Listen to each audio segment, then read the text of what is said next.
Perfect, the best I ever saw. And I ain't even close to done. It's just the beginning, so let me tell you first we was. And my bad baby, you was loving my love and I had you going crazy. Oh, it was your body that I had to try. Told you my touch gives you a rush that you can't deny.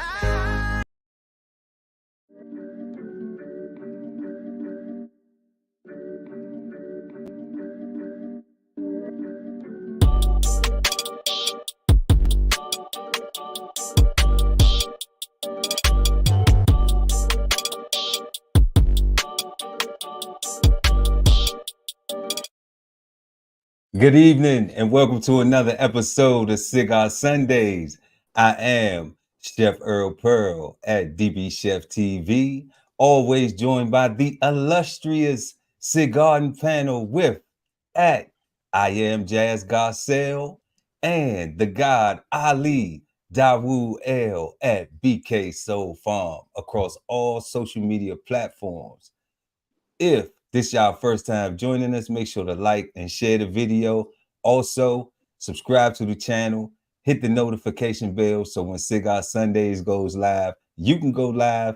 And also, don't forget to check out all the links in the description below because we got a lot of great stuff for y'all. Peace, family. What's good with it? Hey, guys. What's going on? Another Cigar Sundays live with everybody. A lot is going on in the world, in the country, in America. A lot. A lot, y'all. We got a good show this evening, man. We talking about nepotism, and is it good, bad, misunderstood? And we also got a post question in the title. You know, is it growth and competition together? Can we get that out of it? But before we jump into that this evening, y'all, current events you was talking about. What type of Diddy things? Diddy no Diddy thing. No thing. What type of things is Diddy doing? No Diddy. No Diddy. It's no Diddy, man. It's no Diddy. I saw a video. Yeah, it's crazy going on. I don't know. I don't know what's real as far as what's. When I say real, what I mean by that is what's relevant, right? Because they showing the video. They showing the video now of him kicking no girl down the hallway in the hotel or whatever. Mm-hmm. Yeah, it's wild. However, and it was like I feel like she was trying to escape. That's why she had her stuff with her. You know, I don't know. Right. I just know what we saw. All I'm saying is, as far as timelines, I don't know when that was. I don't know if it's punitive as far as can be punishable or no. Because if it's just past the statute of limitations. If it's just gossip worthy, then I don't know, right? Because my brother, gossip worthy. Man, you see the way he whooped that girl? That ain't gossip with me. Like that's a violation. That's terrible. It's just that's a violation. Now, I will say this, right? I agree. At first, it was hard for me to wrap my mind around it because I know in those environments, women will show up and comply with anything because of the allure of what's to gain in that environment. Right. And you know what? Some people were saying that on social media. A lot of people were saying, you know what, for how much money he's giving her an allowance, you know, he can kick me. Like, no, you can't. That's not even funny. That's not something you can play with. Like, I mean, people are stupid. People are going to say silly things, you know, on the internet, you know, say dumb statements. But if you're a person, you've never been in a domestic violence situation or, you know, verbal abuse, physical, emotional, sexual, any of that, you wouldn't know firsthand. Or if you know anyone, you know, it's a real serious topic, obviously, and that's something to joke with. So, I mean, whether he was giving her, you know, $100,000 a month allowance or not, she didn't deserve to be treated that way, you know, point blank and period. I agree. Definitely 100%. Not that. Definitely not that. Agree with that. Definitely not that. So we're seeing that now. Okay, we saw the allegations, and this is where the thing is. When he settled the lawsuit real quick, Within a day, I think it was within a day. it doesn't matter. He paid, and Yeah. typically when you pay, there isn't an admission of guilt, but there is an admission of guilt by the action. Like, okay, I don't want none of the rest of this stuff to be a problem for me, so let me just get them what they asking for. And it's just like anything, you know, like something breaks and you don't feel like putting the energy in to fix it, you can be like, whatever they come and they say, whatever it costs, I got the money. Okay, here, just make it go away. Okay.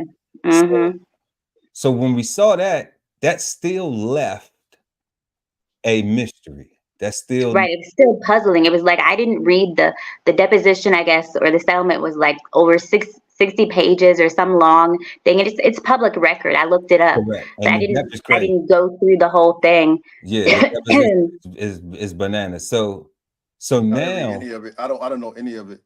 so now, right? So now, check it out. So now, with this being revealed, like this video coming forward, no, like God, like you were saying, can he be held legally, you know, criminally Accountable for it. Yeah, right? he can't be held accountable.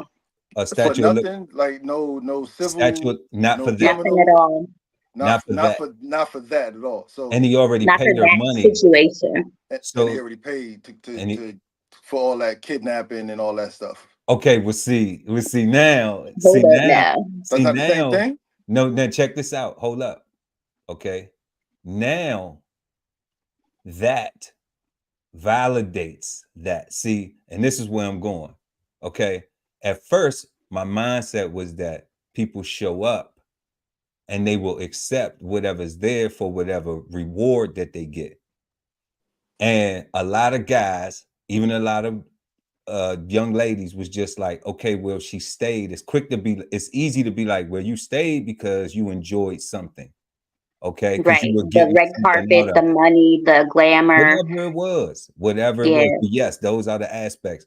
But however, now you see the video where the person can't leave. Now that word that you was just talking about, God, comes into play, where in the depot with the accusations of this, that, and the third, and now it can be shaped into that, because if I can't go and I'm really in fear of my life if I leave, that validates that. Definitely You does. see? So now, you know, I don't know where else they're gonna take it. I don't know where else they're gonna go, but I know one thing is for sure, man. It's so sad that to see a brother I'm confused by that. by What are you confused by what? confused by? I'm confused if he can't be used against him, then how does it validate it? Like how does it I mean, hurt him? listen, it can't, obviously it can't be used against and him.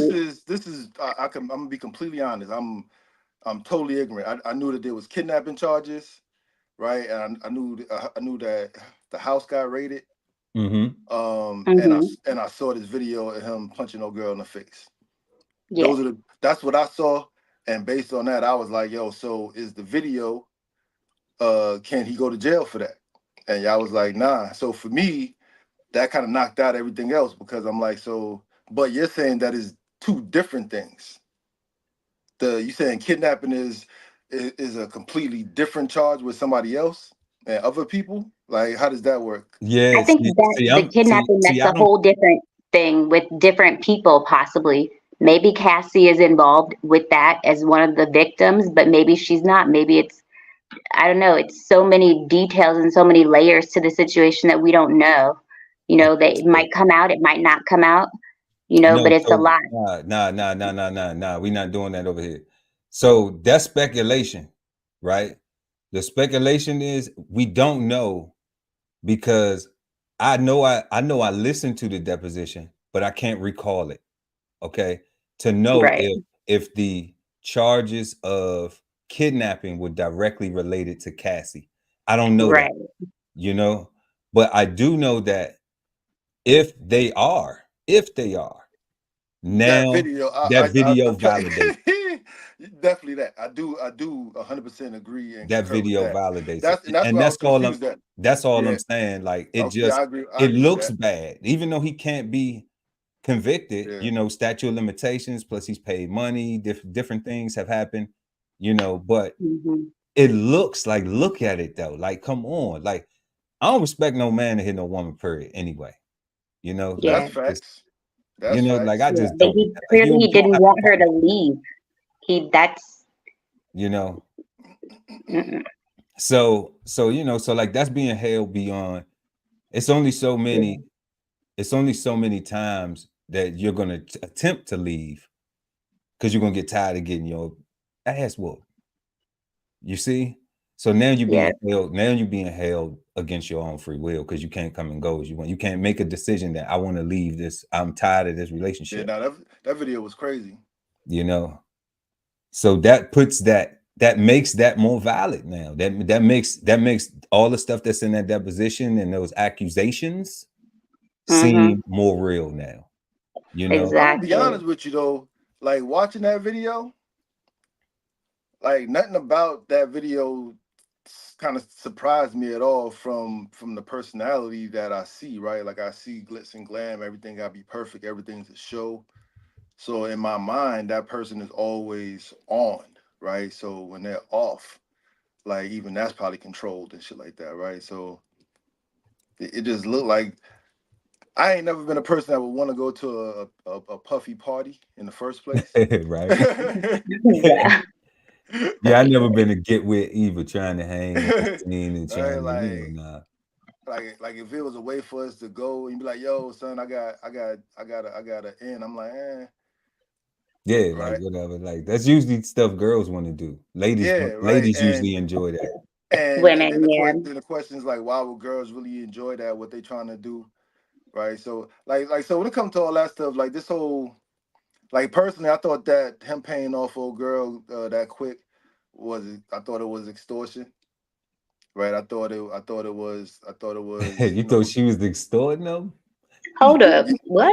well, not That's just how. because he look because the thing listed like not just him, but like all the different companies, Yeah. right? So it wasn't it was him and whatever else I major think that's labels. that. I think that's that other little boy. I think the little something, little whatever his name is, the producer guy, little. I don't know what his name is, but I think that's him.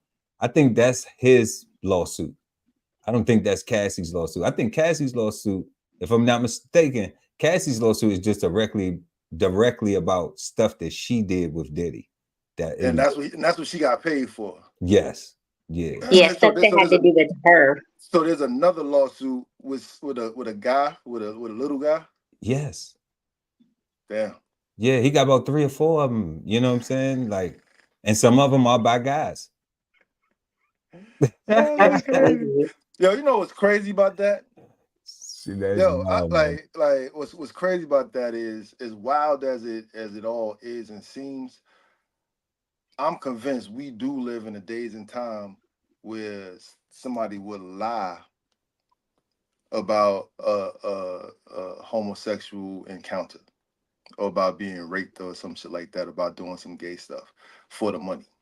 For the money. That's the I think uh, growing up back in the day, that in our age group, like cats wouldn't have, you'd have had to lose a bet, right? It had to be something major to make somebody pretend to be outside themselves, right? But now today it's Mhm. so acceptable to get that bag.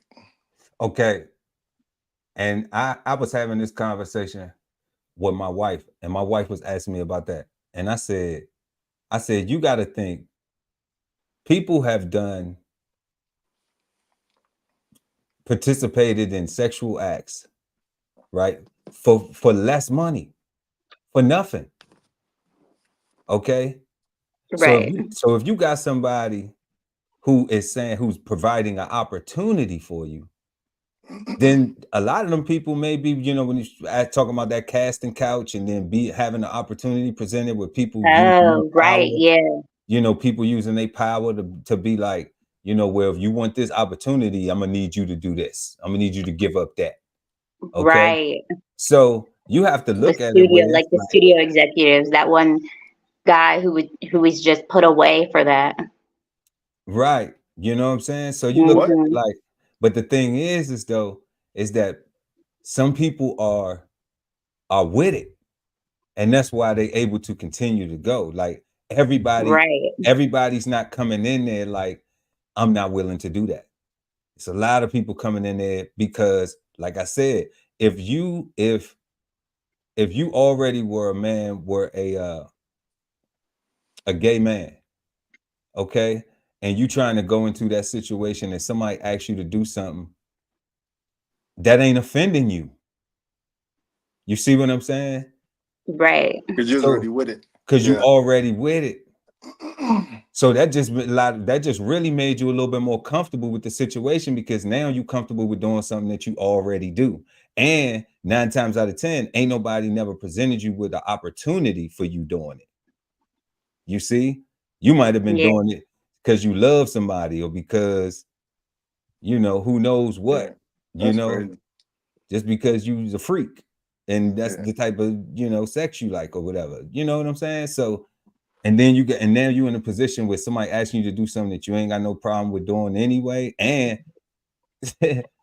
it's like, so I understand how that could be used in that environment. And I understand how people who not with it will be offended by it. Some people who not with it uh will be what they call proposed or asked to participate in things. And you know what I'm saying? And they might want that opportunity more. And What they say, gay for pay. No, that's nuts. you Nope. see what I'm saying? So like Yeah. they might want that opportunity more. And then they'd be Yeah. like, okay, well, you know, at least I'm not doing it for this. I don't know what people tell themselves, Yeah. but Anything for the bag, right? Because at the end of the day, if that's all that they looking for, that's what I'm saying. Like, integrity's out the window, right? And everybody needs to be able to have a bag to show everybody that's looking. a bag to show everybody that's looking. Yeah, Wow. I got a bag right here. Full of You're pens. silly. I'm all out of bags. I got a lot of work though that I can Full show of you. stationery. I got some stationery. A bag full of stationery, man. I got a handsaw that could use some assistance, right? Like, For real. and that's what it is, man. A lot of looking ass, right? And it's bad. Like I don't know, man. Like, when you listen to these cats with all these interviews, like, personally, I think, no offense, Jazz, I love you. I love your singing. You're a great entertainer. I'm not talking about you. Uh-huh. I love Uh-huh. hearing your opinion. but Boo. but a lot of these entertainers, I think they get ruined. They ruin us by giving interviews talking about stuff outside of their field. What did Outside you of say? their What do you purview. mean? Right? Like I don't necessarily care what Jay-Z feel about what's going on in Palestine Oh, or I see what or you're saying. Right, or right. Like you're not a politician. What you talking about? yeah, talk But to me about see, your album, right, right? right. But see, people, Or sing a song. I don't care. right, rap a lyric. I don't Yeah, I feel care you. about these athletes that put on these really nice suits and graduate college and know how to articulate, right? I don't care about their opinions on anything other than the game. Basketball. Yeah, So are we Oh, saying I shut feel up you. and dribble? Is that what we saying? yo, Don't, no, you didn't. Shut up and dribble. That's Shut yo, up and stupid. dribble? That's I it. remember that. Shut up You and remember that? dribble. talk Shut up and talk dribble? about Yeah, what's in your lane that's useful, right? It's, yeah, I'm a firm believer, right? Dick Gregory is my go-to Shout out to him. for the barber, right? For this success. He when he was a comedian, he was a comedian. Yeah. hmm When he became an activist, He was an activist. Yeah. he did not tell any more jokes. Yeah. right? As funny as what he might have been saying was, dead serious about it. And everybody knew, right, because he made the transition. So at no time was he ever a joke anymore.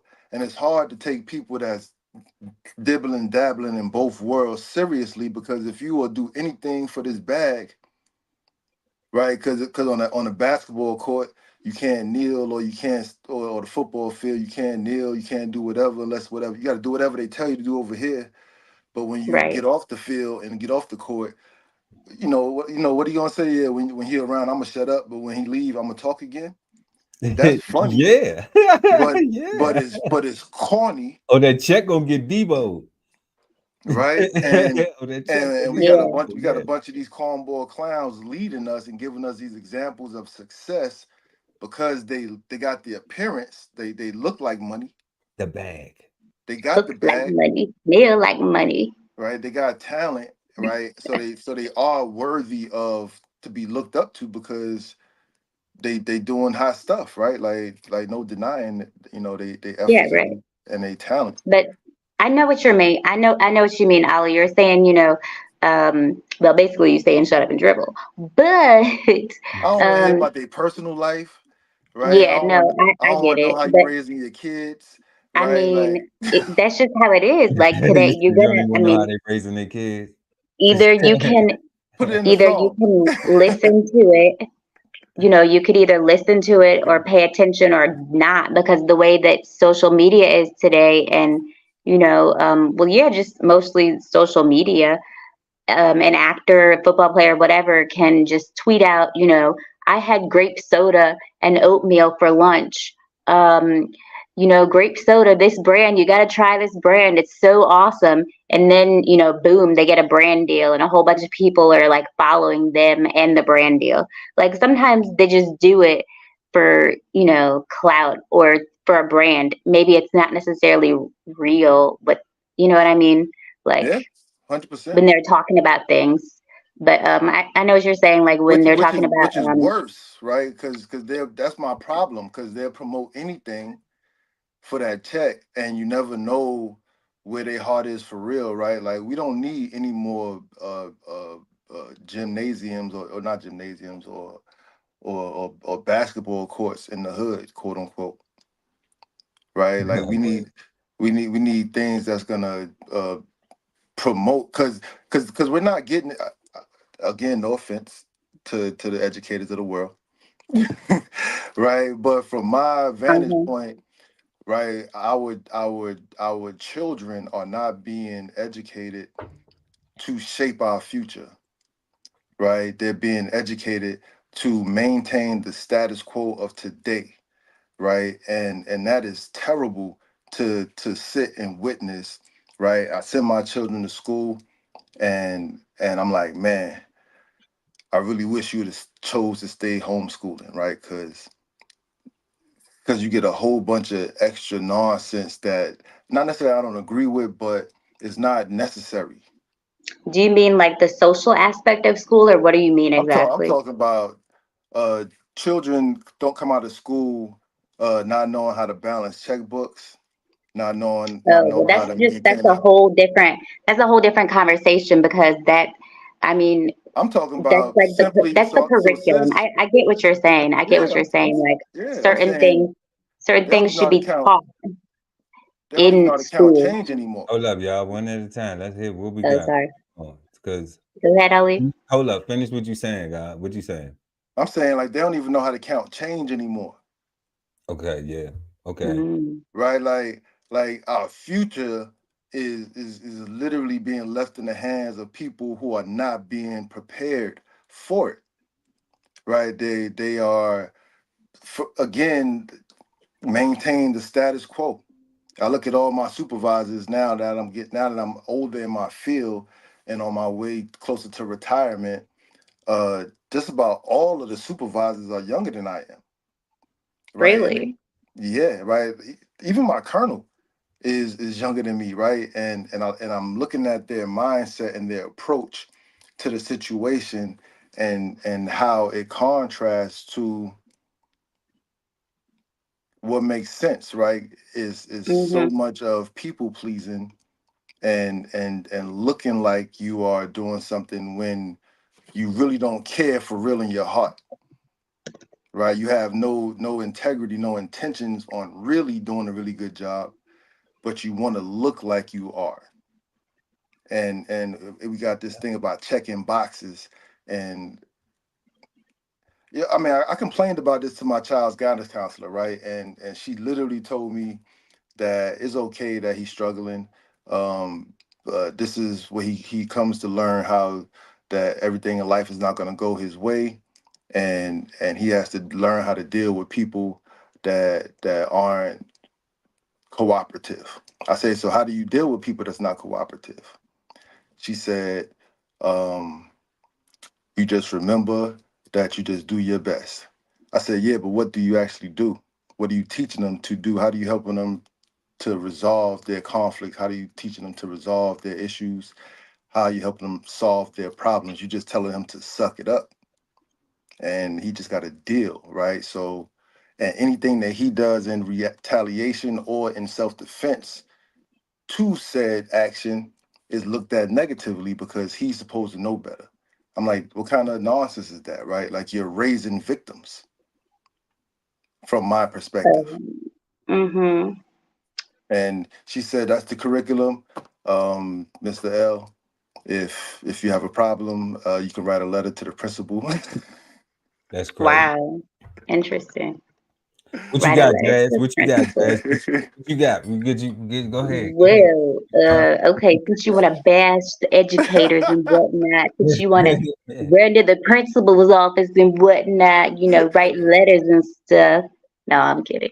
No, but that's good. That's awesome to hear that you're an involved father. First of all, that's amazing. Of course, and that you're there for your kids and getting the ins and outs of what the situation is or whatever, the problem was with your son. That's first, that's awesome.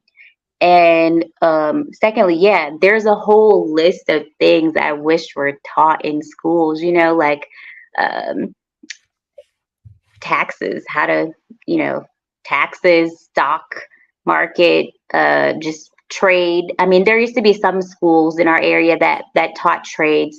That had carpentry or auto class. They were shut down, funding or whatever. You know, just fundamental things like that um, that are needed in school for kids to people to you grow up and you learn how to do these things. Um, yeah, but I think more so. I think maybe what you were talking about. I don't know the situation exactly, but yeah, that's tough because because it's like you go to the guidance counselor for help, guidance, and they didn't really give you the best answer. And I don't know who that person is. I don't know anything, whatever. But So you ain't got to defend it. It's Look, it's okay. all good. Look. that's a lot. Look. The school system needs a complete round turn on it. If you know what that means, that's some. Total. You know what I'm saying? That's some Navy. That's a whole nother conversation. Maybe That's that's some how to work in that. What's the That's word? some What's the Maryland word? talk. Okay, then you need a whole round turn on it because it's I'm a product of it, and I'm okay, but everybody don't. You know what I'm saying? Like everybody Listen, don't get everybody exposure ain't as to the resourceful and things smart as you. that they Like need. No, it's not even the smart. It's the exposure. 100% exposure. It's the exposure. And it's like what Ali was saying was that like you have to learn how to resolve conflict. You have to learn how to communicate effectively. You have to right.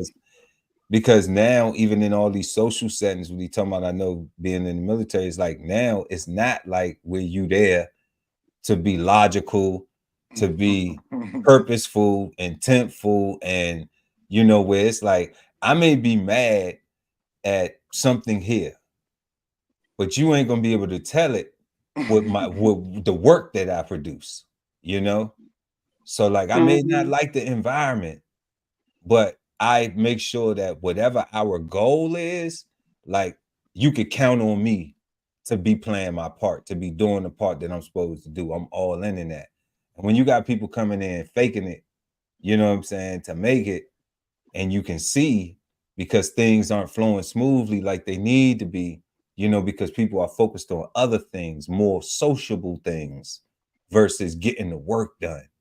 You know, those things translate, you know, because that's taught behavior. So in school, if it's taught to not care about something or not worry about trying to solve that, just go on to the next thing, like, then how do you learn from the things that are difficult? How do you? Right, you'll be like paralyzed, stopped in that situation because you're like, I want to solve it. You Yeah, traumatized, traumatized. and then you Yeah. don't have the ability to communicate effectively as you progress and go on and experience other things. So, you know, so who knows how the results turn out? And they need to change that. You know, we could do a show as the school curriculum. We could do that as the school curriculum, bad, good, or misunderstood. You know what I'm saying? Ooh, hold Yeah. up. So we could put that out. We can do that next Sunday. Pull up. All right. But right now, y'all, you know what I'm saying? That's the We're gonna easy one. Are they still teaching Columbus discovered America? Oh man, you know what I'm Stop. Don't go there. Stop. saying? No, because now it's not Columbus Day. They did change that recently. Instead What? of It's it being, Indigenous yeah, Peoples Day. right, Indigenous Peoples Day. That's Right, real? right. That's real. Yeah, yeah. You know, they gave the blacks Juneteenth, they gave the natives Indigenous Yeah, Indigenous Peoples Day, there's Indigenous Cinco de Peoples Mayo, Day. what else? Yeah. Yo, Whatever man, they else, love these backhanded compliments, huh? Right? Like, look, Right? like what? Like the Indigenous Peoples Day? Like, Yeah, Indigenous Peoples Day. what did the Indigenous people get on that day exactly? Nothing. What did the Juneteenth people get in June? Because both Nothing. people got, as far as I'm Nothing. saying. That's all I'm saying, bro. So, They both got. That's what hey, I'm saying. you know. So let's get to it, y'all. Man, Oh man, that's funny. you know, let's get to it, y'all. So this evening we are talking about this evening's word is nepotism. And we pulled this right up out of a Google search. Went ahead and did a little Google search on Good nepotism. old Google. Mm-hmm. And it says nepotism is the act of granting an advantage, privilege, or position to relatives in an occupation or field. These fields may include, but are not limited to, business, politics, academia, entertainment, sports, religion, and healthcare. All right, now we're going to go over to Wikipedia, see what they got. Wikipedia has nepotism is the act of granting an advantage, privilege, or position to relatives in an occupation or field. These fields may include, but are not limited to, business, politics, academia, entertainment, sports, religion, and healthcare. The term originated with the assignment of nephews to important positions by Catholic popes and bishops. Okay. Really? Now, So it originated from the church. That's interesting. okay, but let's go into the origins Why a are you little laughing, bit Ali? deeper. What you laughing about? Let's go into the origins a little bit deeper, because that was something that I wanted us to actually examine too out of this. The term comes from the Italian word nepotismo, which is based on Latin root nepos, meaning nephew.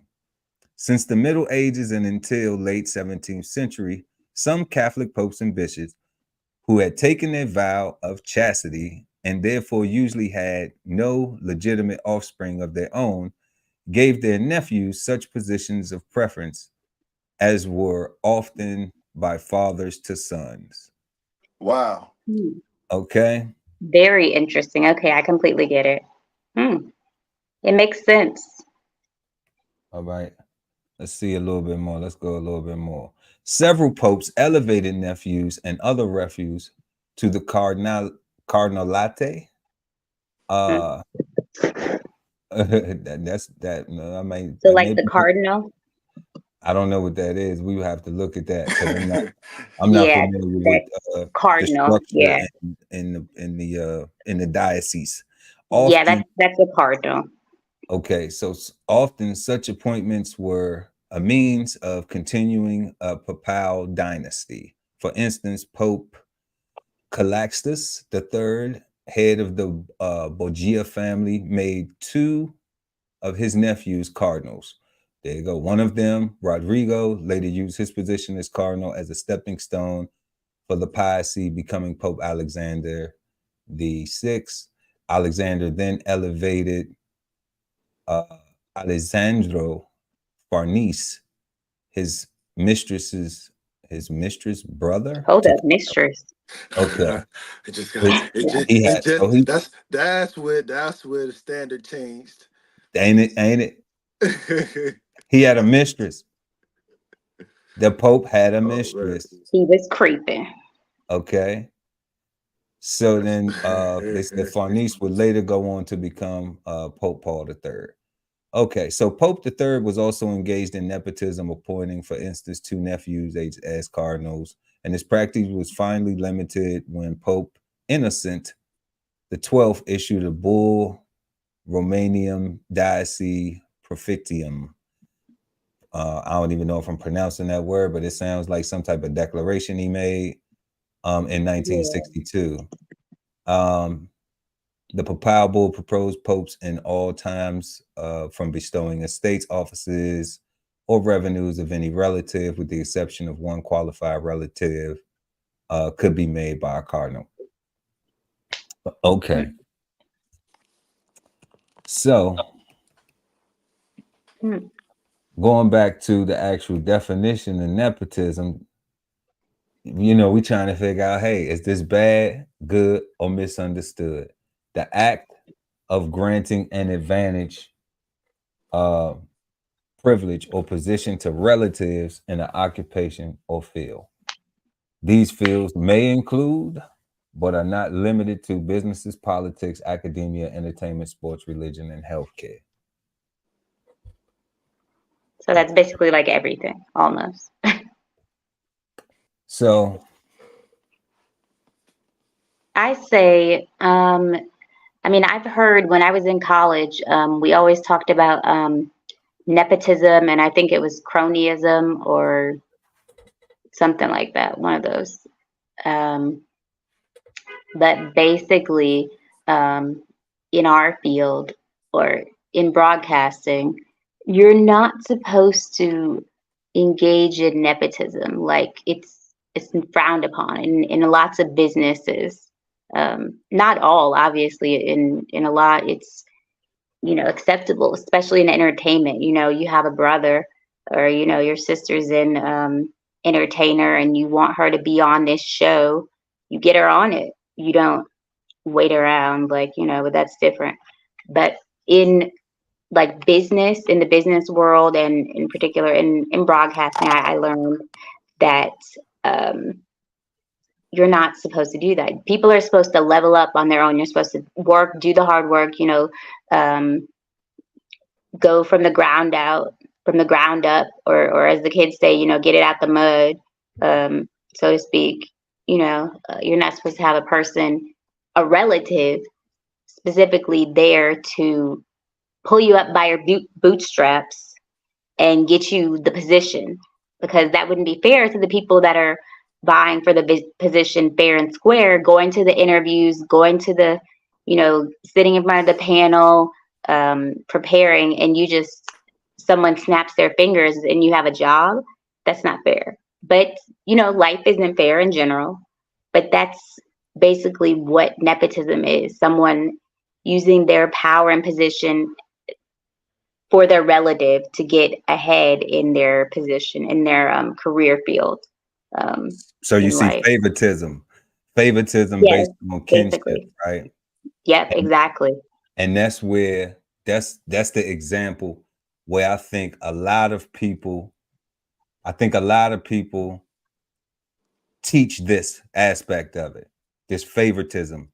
And then, and then when we look at this right here, the act of granting an advantage, privilege, or position to relatives or occupation in the field, and then we Hmm. tie it into favoritism, it appears to be extremely negative.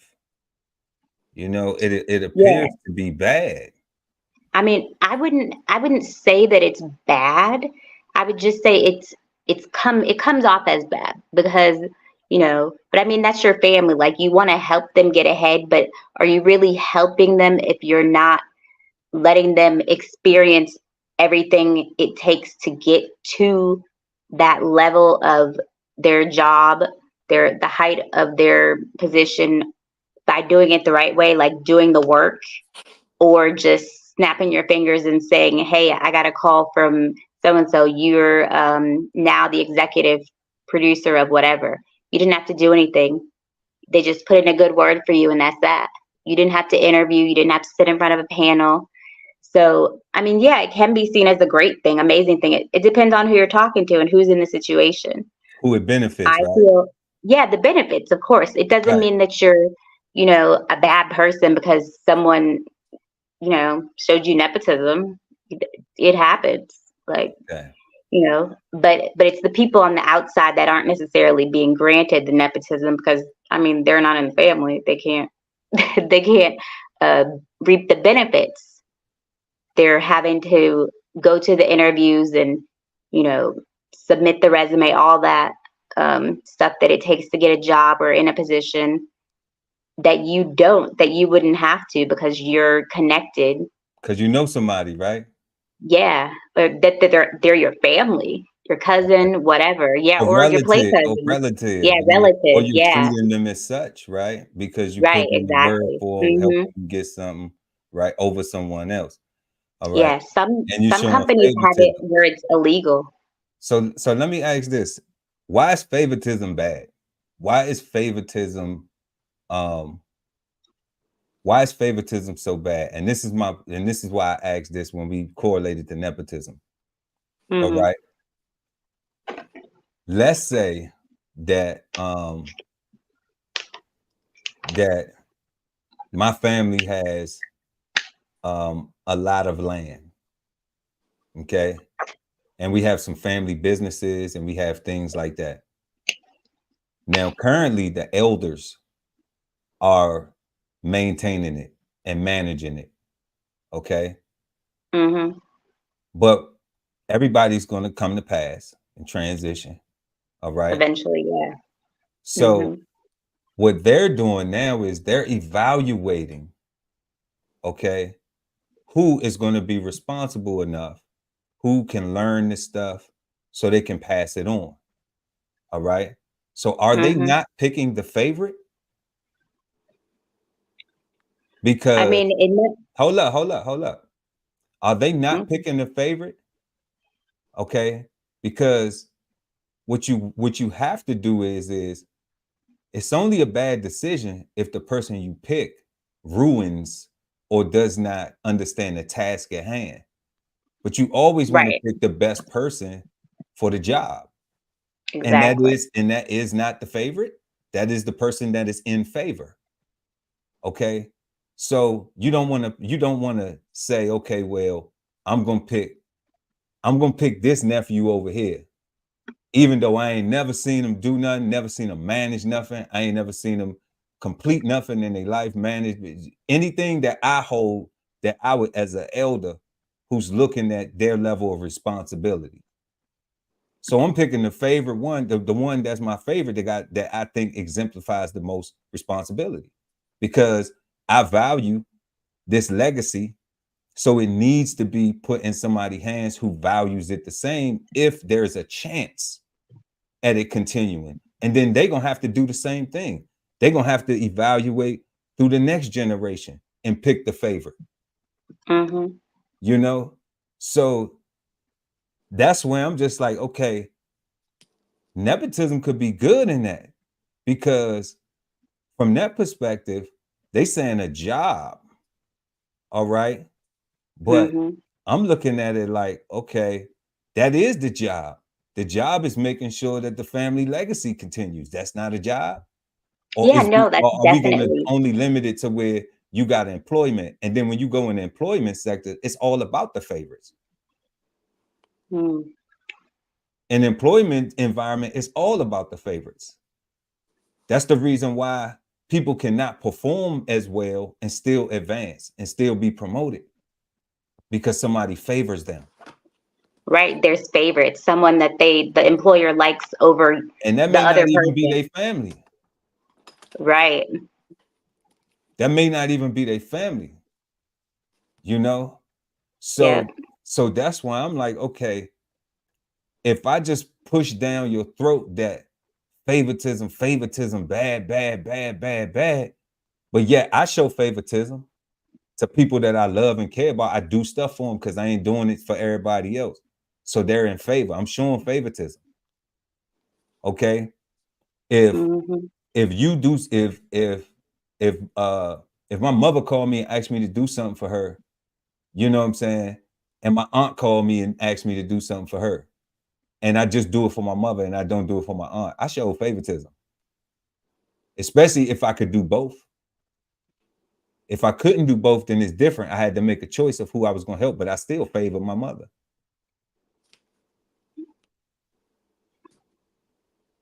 Aunt still needed help too. Maybe she got it from somewhere else. You see?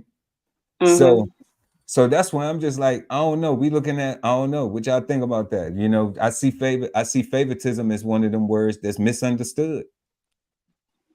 And one of them words that we use, how we apply it, how we want it to apply, you know, versus looking at it like, I do show favoritism. Like, I show favoritism. We all do. We all have people that we show favoritism towards, or we have. Right. Because that's the only reason that they could be in position to say that we did something for them. Because if they wasn't in our favor, then we wouldn't have never did nothing for them. I definitely agree with you when you said that it can be used for more than just in an employment way. I'm just going by the definition, but it can be definitely used with the way that you're talking about in any situation, like showing favoritism towards somebody. Advantage, privilege, position. That has an advantage, giving them an advantage. Advantage, privilege, or position. Right. Right. So that ties into what you're saying, a privilege, because they would have the privilege of owning the land and deciding what's going to be done with it, you know, in the family for years to come. Right. They got the privilege of actually running a family. Right. You know, of being able to be there to support the family dynamic and make sure that, you know, that this thing that has been here taking care of the family for so long is still here and still functioning correctly the way we need it to. Right. That it creates a legacy. So you have to practice that form of nepotism. You have to pick a favorite. How could you not? You're gonna pick you're gonna pick the worst one. You're gonna pick the one. You're gonna go with you're gonna go with a feeling. And see, and this way it would be negative. This is where favoritism go bad. You pick somebody that you know can't do the job, that isn't capable of it, that has never exemplified the ability to be that responsible. And you want to stick them in that position and expect for them not to have difficulty. Problems and issues. Yep, exactly. That's definitely an issue when it comes to nepotism.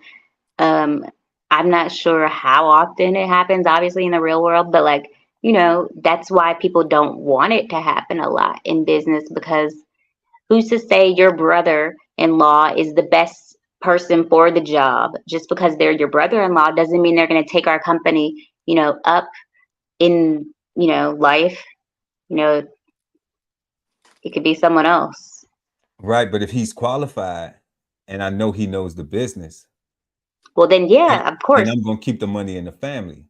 Yeah, no, of course. Right. But I'm saying the thing is people don't want to be qualified. People don't want to do the work.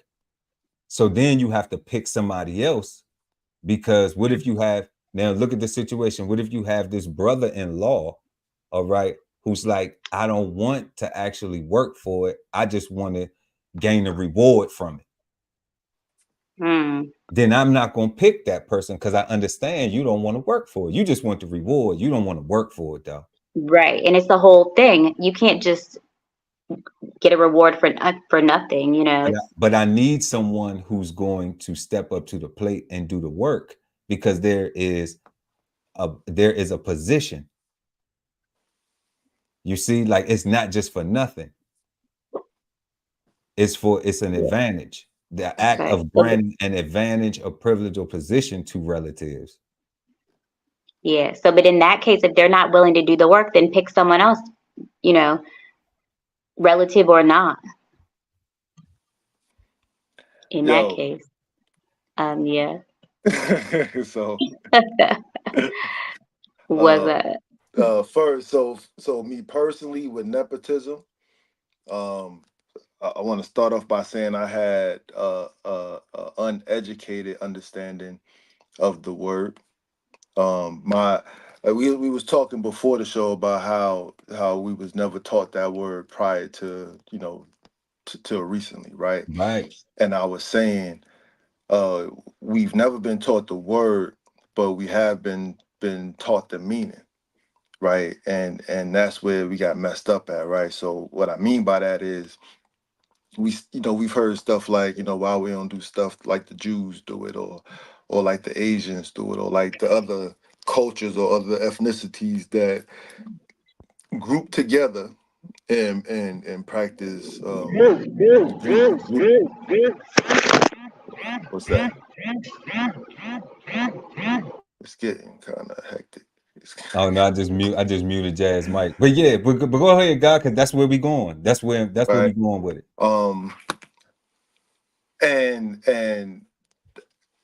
And with that, right? So while we've always compared and contrasted ourselves unfairly, from my perspective, to these other groups of people, right, who had a unifying thing that they can rally behind, right? And where we've never actually had that, right? They've kept division in our face, right? So when we hear things like, you know, why we don't ever do things like the Asians and stuff like that, like that's all nepotism. Like when you got, you know, 5 families living in one house, and they start a business.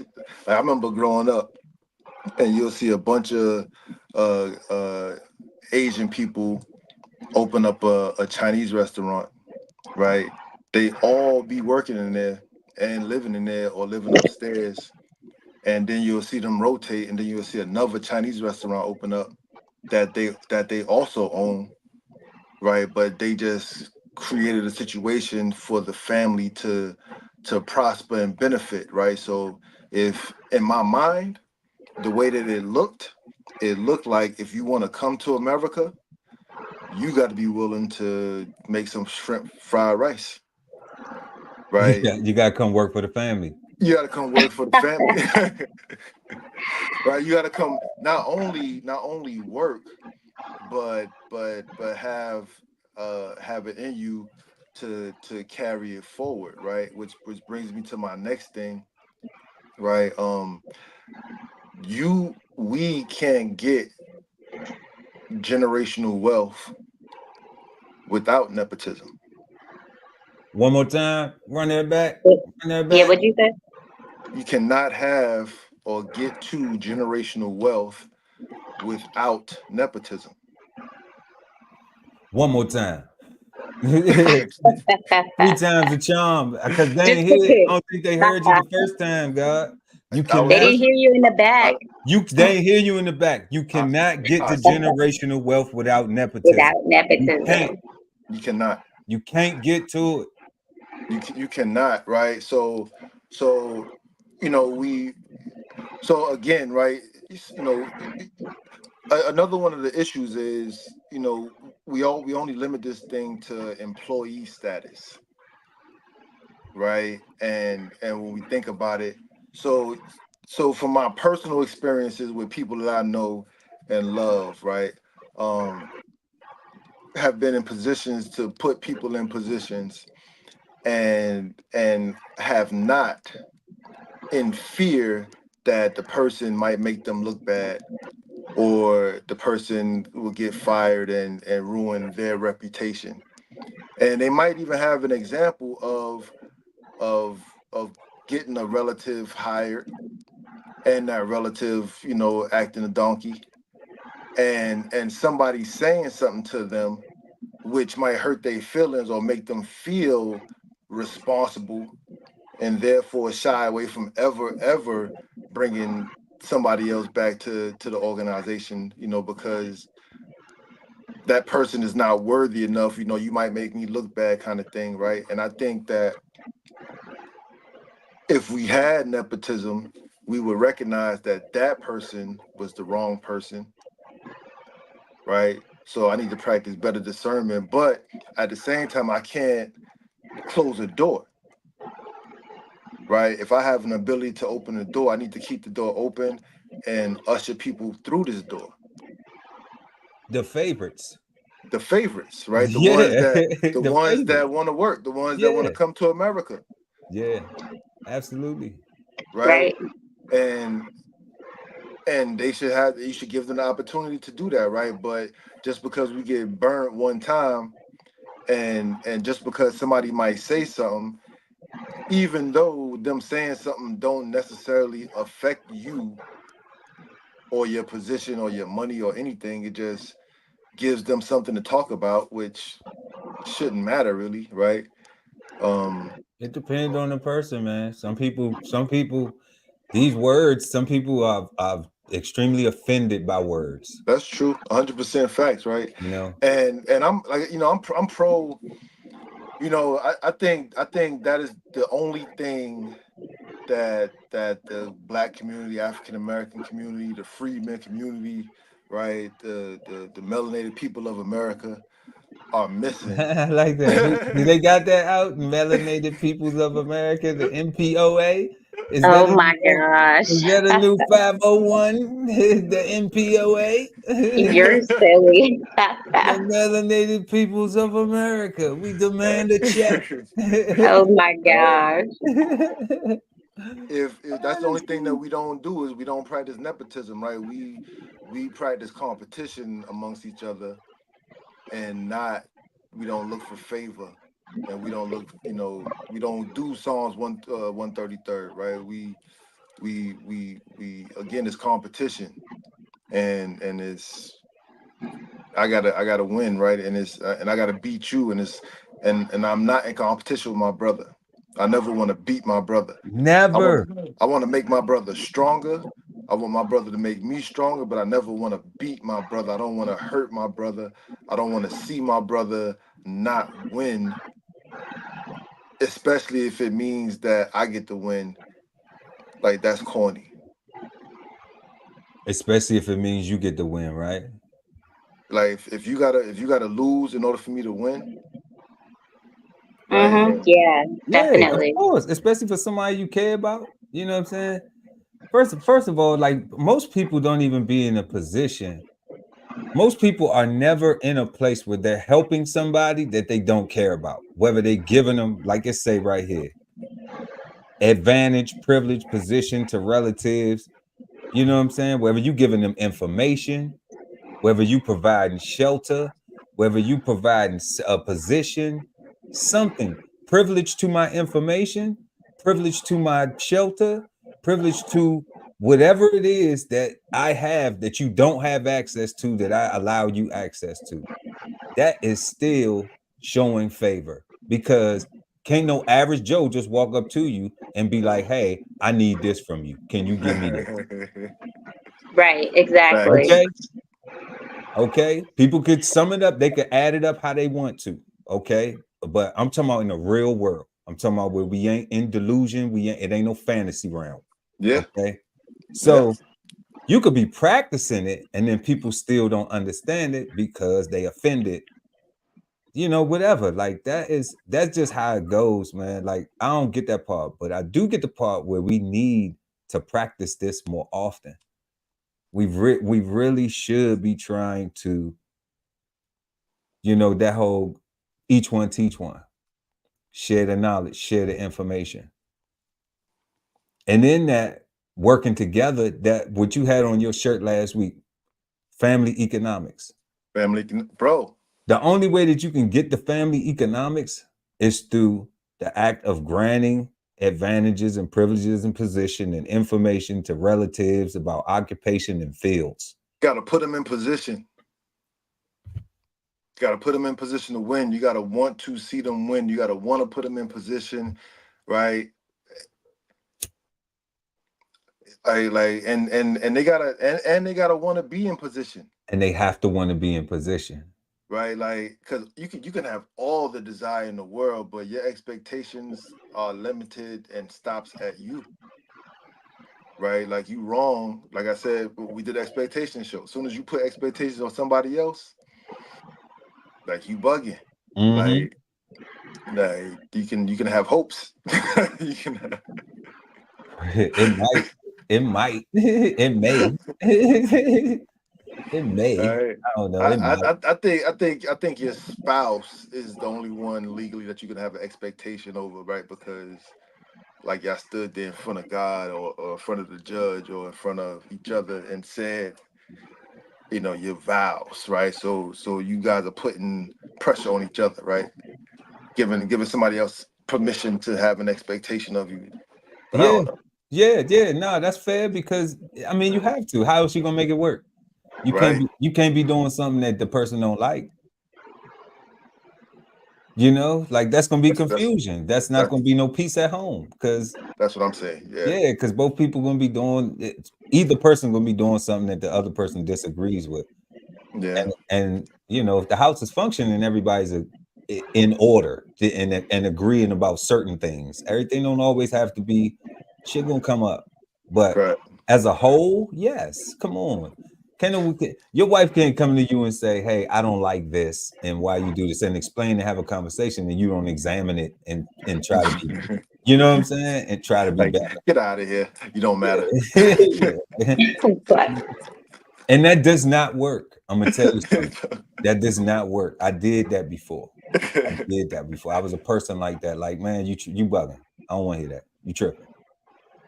Yeah, nah. But back to it though, like when y'all was talking, like in your example earlier that you gave about having a bunch of land, that's where I got the thought about generational wealth, right? Because you get confusion and conflict when there's no plan, when there's no expectation, right? When there's just a bunch of people that don't want to do any work but just want the reward. And I'm saying they should all starve to death, right? Like he said they should all starve to death, right? If you don't work, you don't eat, right? Like I'm trying to tell you. True. You know, and I don't necessarily want people to die for real, right? But I will want my words to be so harsh that it like woof, that it shakes you and it be impactful. Be like, yo, get my stuff together. Yeah, be offended. Right? Be very offended so you can self-reflect. You know what I'm saying? Right? Like, and if you need to come at me like that, I need to be offended too so I can self-reflect. You know what I'm saying? That's fair. It's fair. Right? And that was another thing I wanted to say, right? Because we talked, I was writing down when y'all was talking, right? Favoritism should never overrule the mission. Never. Right? Never. So while I may want to hire my brother for this position because it's an open position, but if I'm knowing what's needed in this position and my brother can't do that right now and we need this right now, I'm violating the mission. I'm anti the goal. Like I am shooting myself and everybody in the foot by putting him in a position that he is ill-equipped to deal with. That's not fair to him. That's right. Right? That is terrible. That is putting him in a position to curse out the supervisor or whoever, right? Because they're gonna ask him to do something that he don't know how to do, and he might bug out. Yeah, or they might bug out on him. Right. And we need to be able to explain that to people like, yo, son, you're not right for this position.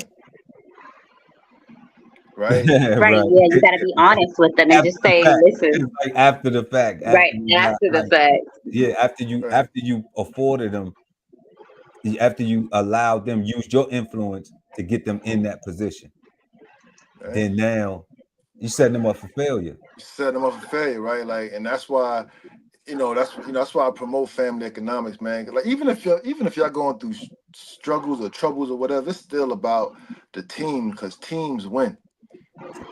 Right? Like, if Noah would have built that ark by himself and left by himself, it wouldn't have been no more people. Like, it would have just been Noah. Hold up, you're getting biblical. I don't believe it. I'm just saying that's a story though, right? Like, teams win. Teams win, right? Right. And it's shown to us over and over and over again. And right, like, yeah, all the time. I always see teams win. I mean, that's what the whole playoffs and all this stuff is about. People going to go watch their teams, NFL and all that, right? But you can't throw like a girl and want to be a part of me. Throw like a girl. hey. You cannot throw poorly and want to be the starting pitcher. Softball, man, them girls, there's some bad women in that softball. They don't be playing. They put some heat on that thing. Yeah. But for real though, I get what you're saying though. The person has to be equipped, and that's what we're talking about. That's what we talk about. Yes, you can exemplify nepotism and you can exemplify nepotism, and in picking your favorite, that can be a wrong pick if the goal is not the mission, the purpose is not the focal point. And if that person does not qualify, then you are sabotaging the goal. You sabotaging the mission. And that's where a person has to make the proper assessment, a proper evaluation of who they choosing. So you have to go right with the before, goal, because you have to evaluate their credentials, their qualifications. And in this case, when we use the example of, like, if you're a family and you own land or you got businesses or something, and it's generational that you're trying to pass on, okay, then it has to be passed on to somebody who's responsible. It can't be to the next person. It can't just be passed on to the next person. So you have to sit and evaluate the value, see how their life is going, things like that, see what they got going on. And then when you give it to them, you have to let them know that this is the responsibility, and they're going to have to make sure that whoever they get ready to pass it to knows that this is the responsibility that they're going to be expected to do. Almost on some Brewster's Million type stuff. Yeah, you got to have a pass down. Right. Yeah. You gotta show me that you can spend 30 million in 30 days. That's stupid. 30 million in 30 days. Real talk, because if I don't give them all of the knowledge that I know, then how am I expect them to manage it? Correct. If something happened to me? Correct. What are you passing down exactly? Right? Like, what is the point? And that's what I'm saying, right? Like, I see whole families working at the job, bro. Grandparents, parents. Like, I see 3 generations at the job, because they bring in interns, and I'm like, man, like so your moms and your grandmother and grandfather work here. That's interesting. Right. I've seen it in the military. And that's what I'm saying, right? I work in the military environment, so it's like but these are civilians, and I'm like, man, like it's, I don't see nothing wrong with that. I'm like, if you have an opportunity and you see your futures in your house, right, and you can slide them into this position, I think you're doing yourself and your family a disservice by not doing that. And I think, again, we are the only ones that almost want to charge people to recommend them for a position. That's crazy. That's crazy. Right. And fear of being embarrassed or whatever, right? And How does that happen, guy? How have you seen people charging people for that? That's interesting. How do you What charge? did he say? That's no different than charging for like the authorized user. Right, like they was charging people was getting charged real money, 15 to 5 grand to get added on somebody's credit card to be added as an authorized user. Wow. Okay, but I understand that though. Yeah, right. Okay. Like to be an authorized user on my account, yeah, I'm probably gonna charge you that. Yeah. You know what I'm saying? Right. I ain't gonna spend your money. Right. I ain't gonna spend your money, like because the thing about the authorized users on the card is the account holder sets the limit. Mm-hmm. So if it's a person that you don't think that they're gonna be responsible because you know why they obviously they need an authorized user because they probably can't get a card on their own. Okay? Yeah, but I ain't talking about authorized user where they actually get the cards. I'm talking about authorized user just to get their credit up. Right, just to act, just for to have the access to the better credit score, right? Because now they name get attached to a. Tell me something. How does that work? Yeah, bro. Like you get like say I got a $60,000 card and I put my brother on it, and if I got 30 grand available on it, it looked like he got $60,000 card with 30 grand available. I didn't know it worked like that. So when they pull his credit, it'll look like it. Now, even if he doesn't have he'll have a card issued to him, but even if he don't have the card. Even if he don't have the card, he don't have to use the card. That's not the point. The whole point of the authorized, that's what I'm saying, right? Like we've been taught to use the authorized user, like, yo, let me get a card from you so I can, because I can't get a card myself. But the way that I've been learning that folks been using it, they've been only using it to put their kids on so when they start in life, they got a good credit score already. Shout out Sergio. Sergio, that's my man. Oh my God. Right, like that's real talk though, right? Like it's two ways it can be negative and it can also be positive, right? And I'm saying like Cass was using it for like family, like holding on tight, like, nah, I can't put you on because you're gonna ruin my credit. Not realizing that just don't give them a card. Like never got because most people when they present that, they want to get the card. You see what I'm saying? Because we don't understand. That's what this the education, right? We don't understand finance, right? And let me tell you something. I got some excellent credit, and I never thought of putting somebody on it and not giving them a card. Yeah. So that's why I would say, like, if like I could give you a card, but if you're already a person who, like, let's say, having trouble already where you need that, then that's my insurance. If you get a card.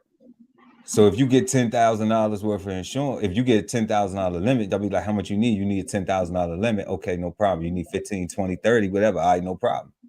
All right. But then if you get the card and then you go out there and you be irresponsible, I'm the account holder. Right, exactly. I gotta pay for it. Regardless. So I see where you say, like, don't give them a card, just put them on it. And I think that works good for babies, though. I like that. I like that that mindset, but not for baby ass adults. No, and and again, it's just education that we just didn't have, right? Yeah. Okay, for sure. Yeah, like that's what I'm saying, right? Like, like a lot of the quote unquote scams, they turn into scams because people are lazy and they wanna get there quick. Right. So they look for the fast way. Say what now? I said a lot of the scams, like they are scams because people are lazy and they wanna get there quick. So they don't listen to the whole sentence or the whole story. They just hit a part about, oh, you got 50 grand, you can put me on your card, I can go shopping and okay. They don't get all the information about the situation. Right. Or the scam comes in. What? I can charge $500 to put you on my authorized user, and I can have up to 10 authorized users. Oh, that's crazy. Mhm. That's crazy. Right? That's like $5 Yeah, grand. Right? That's and I can charge you annually if I wanted to. Right? Like That's even wild. Look, guy, and I'm if a you don't know what annually means, right. yearly, And he look. then wasn't you even messed up. and Cass wasn't even offering annual. That's just the guy being nice, right? But it was real deal, 30 days, 3 months. That's Right? crazy. Well, Cass will have you just, and it's literally just you trying to buy a house. All right, let's get your credit up to 800 real quick, so it look real good, so you can get that loan. Yeah, that's not helping somebody though. Right, but it Not at looked like it's helping. Yeah, to that's an not to an helping. ignorant person. Yeah, that's not like helping Right? somebody. wolves in sheep's clothing.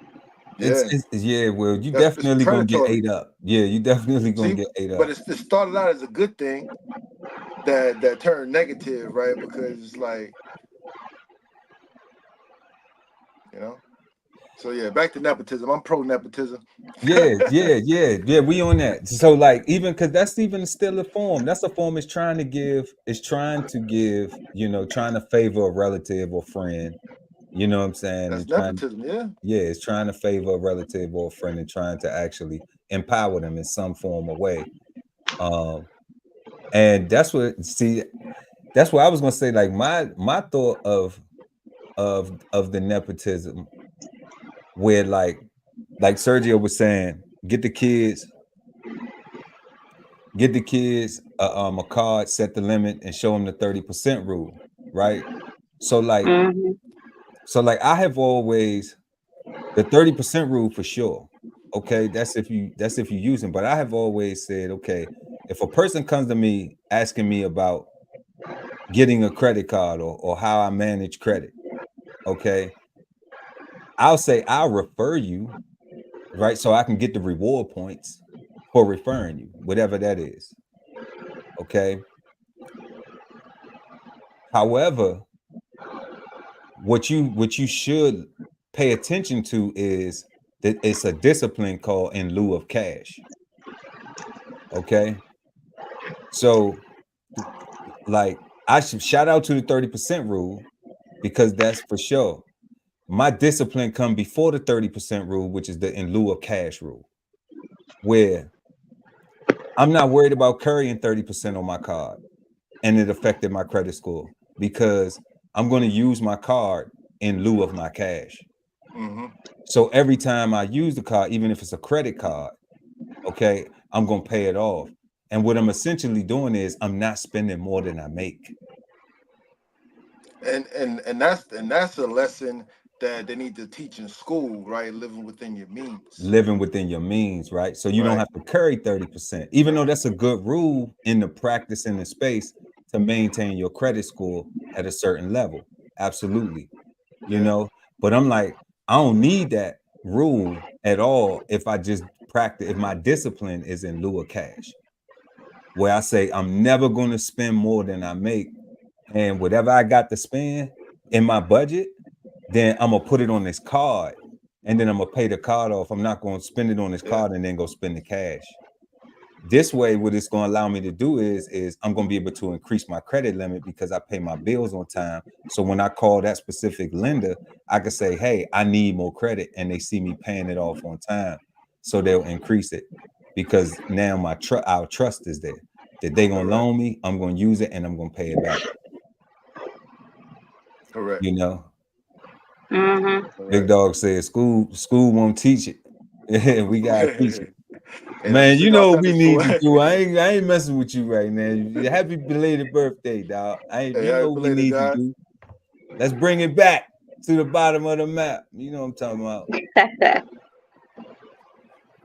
But yeah, man. So the nepotism, I think if we seen it being practiced more, do y'all think if we seen it being practiced more that culturally that our culture would improve more? Why don't 100%?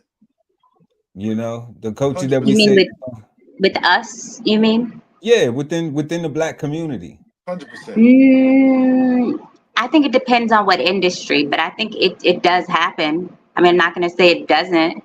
If It's not. there's an advantage, But Dad, hold up, time out. I don't mean to cut you off. But there is no industry because it's about what if it's my business and I'm you know what I'm saying, and I'm putting my sister on, or I'm putting my brother on, or my homeboy who is like my cousin, or you know, a brother to me. So it don't matter what the business, what the industry is. I just got to be giving them something that's gonna help them oh benefit yeah, themselves. then in that case, yeah, it definitely happens. Yeah. Yeah, of course. You have something, you want to help out your neighbor, your partner, definitely. Yeah, of course that happens every day. Right. So why y'all think we don't see that? What's the biggest part of it? Like, Plantation. yeah, we know the What? plantation part, but like, is that just the root of it? Like, because it was Bro. just So if the story is true, then we no, have no, to no, no, no, no, no, no, no, no. We're not going to if. We just gonna go ahead with the plantation. word. Right. So You so sure so nerd. so the plant, as it goes with the plantation, we know that Africans was taken from different parts of the continent, different tribes was mashed together. We know that, and they was swapping Africans from Virginia, I mean from South Carolina and Barbados back and forth, trying to get the best profit for them. We know that they was moving families, separating families left and right. Like this is what is in the quote unquote history, right? That's all we know is separation, right? We don't know how to unify and build. Like everything that we've been taught for us has been about competition, right? Because light skin versus dark skin, right? Old versus young. The women get treated better than the men. Meanwhile, the women actually taking D. Wait, Some of the wait, men hold taking up, D. hold up, hold up, hold up, hold up. What'd you say? You said the women getting treated better than the men? Yeah. Is See that how what it you triggered? said? Yeah, you see how it triggered you? That's what I'm saying, right? Like that's all plantation thinking, right? Like we were all on a plantation, right? We were all slaves or enslaved, light skinned, dark skinned, men, women, old, young. Nobody was treated better, right? I beg to differ. Slave. I I beg understand, to but differ. for me, slave is slave, right? If you getting rubbed on your ass and I'm getting hit with a whoop, we are both two enslaved individuals, and nothing about our experience changes the fact that we are enslaved, right? So just because the master treats you nice doesn't change your circumstance, Oh, okay, yeah. right? So Hmm. that's our history, right? Here in America is division, right? We got the whole the bug breaking, all the buck fights, and all the MFers, putting bags over their mother's head and making them have sex with, like, Where the fuck is that going on? What type of shit is that? I don't even so know. the Wait term a second. the term MFer, Okay. right? They Oh, I like they get it. they they Okay. real deal put bags over these females' heads and made the dudes have sex with them, and they would wind up having sex with their moms and shit, right? Like these people are so Okay, I get what you're talking about. Okay, I get what you're talking Wow, that's deep. so What? so so when you ask why we don't do it, is I completely understand why the plantation is a here we go again, is one of those tropes. But that's why I started by saying, if we're gonna go with the story, then we gotta accept all that, and we know full well, because I'm saying that black folks in this country didn't get free, didn't get humanity until 1970, right? Think about the civil rights movement and the time period when that was. Think about when King got shot and murdered, Hmm. right? Like that's like 65, 68, like 1970, we was Yeah, able that was to. like you could almost say it was recent. I mean, it was in the I was last I was 30 born in years. 1978, right? Oh. So 7 years before I was born, Wow. We wasn't humans, right? We were still fighting for civility, right? We were still, so and that's what I'm saying, right? We've been brainwashed and tricked into not trusting each other, into being scared of each other, right?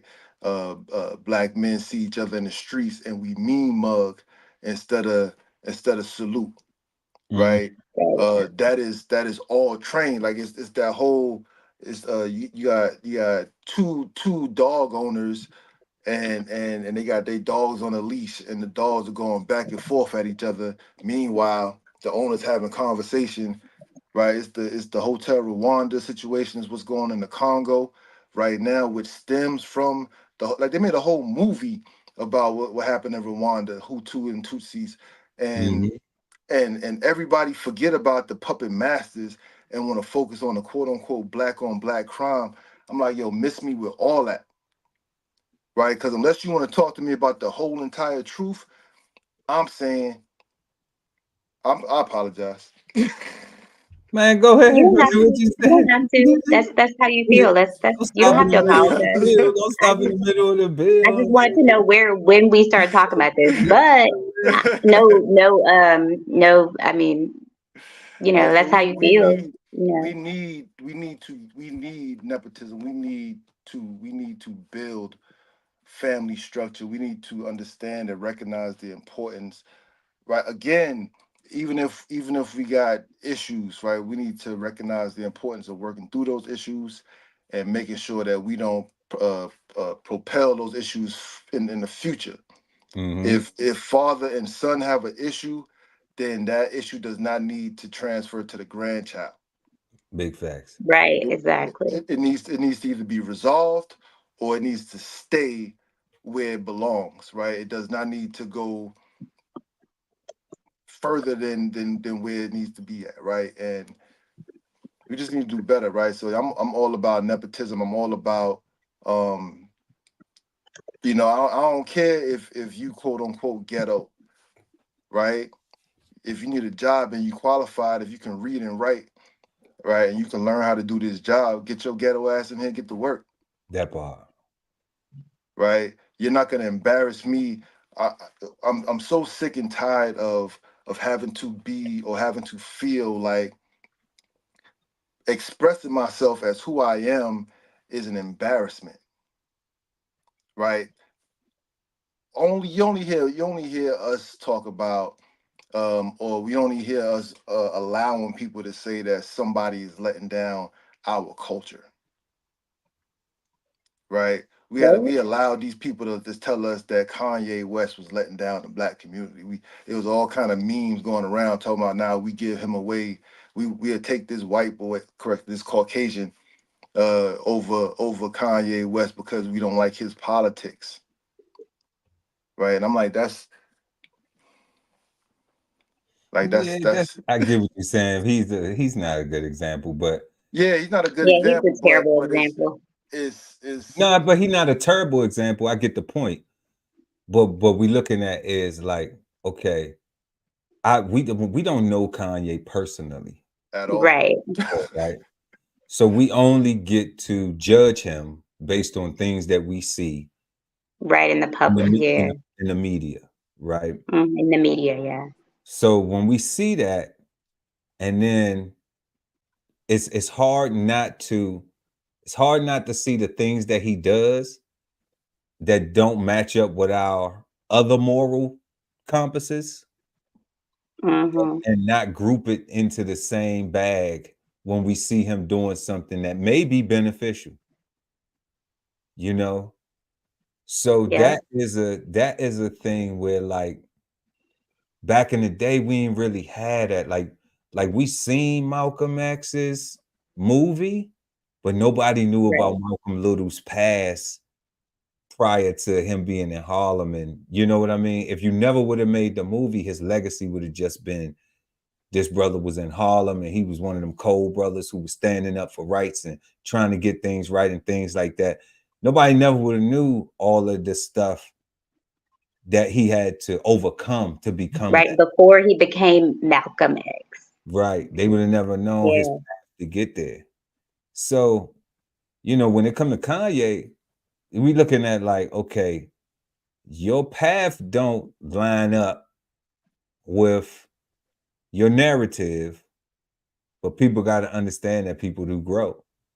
And that was the same thing that happened with Malcolm, because Malcolm couldn't have been where he was if he hadn't grown, if he hadn't Exactly. decided that he wanted to do something different. You know, he Mm-hmm. still could have stayed thugging if he wanted to. So it's hard now. Like it wasn't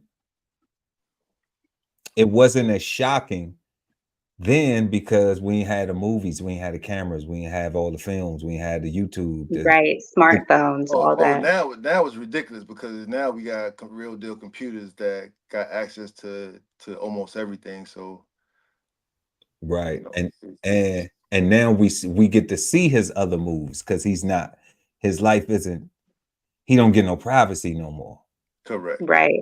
You know, so people are looking for things he do. You know, they get off on it. Oh, guess what Kanye did this week? Guess what he did this week? Oh, man, he did this. Like the man was on the boat with his wife, I believe, or His wife. His you know what I'm wife. saying? And he couldn't get Oh top. yeah, his wife. That's right. Come on, His dog. wife, bro. Like, why do we care about that? Like, Yeah, like come you talking on. about his wife, right? Like his whole wife. And look at where it's at. It's what he's doing with his penis. It has nothing to do with like what you were saying, where he was actually standing up, advocating, speaking out on some things that he disagreed with, and he trying to get some answers to, or trying to raise awareness, or whatever his purpose was out of them things, shedding light regardless. And people will see Exactly. the negative stuff and just harbor on the negative, and won't even go and examine and pay attention to anything that he's saying that may be of value. So, I mean, that's normal, man. Like we gonna get that, but it's just like how do you get around that nowadays? How do we circumvent, you know, how do we filter that? And the only way I see it is just to block it out. You know, that's my big thing. My big thing is, like, as I got older, like, I don't like certain things, so I just don't put myself in environments at all. Yo, God, not just block it out. You just can't say that you're blocking it out. You just can't say that you don't. You actually got to block it out. Yeah, you gotta just block it You out. just can't uh post hashtag block it out. That's it. You know what I'm Right. saying? Yeah. Right. No, that probably won't work. No.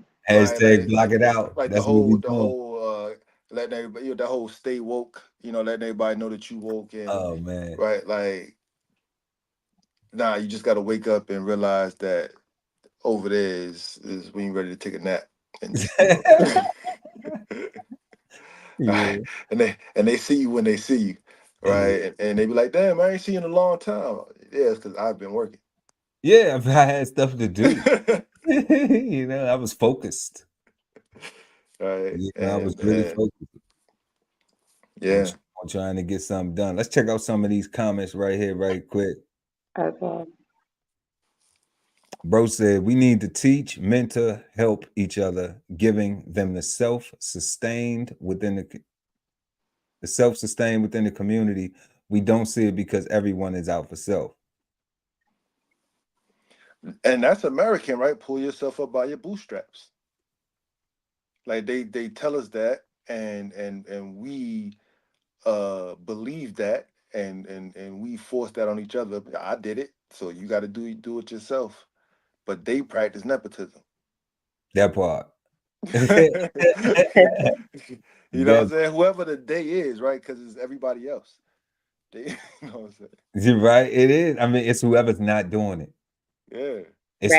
It's whoever has been taught that nepotism is negative because of the favoritism aspect of it, and not being taught how to properly apply favoritism,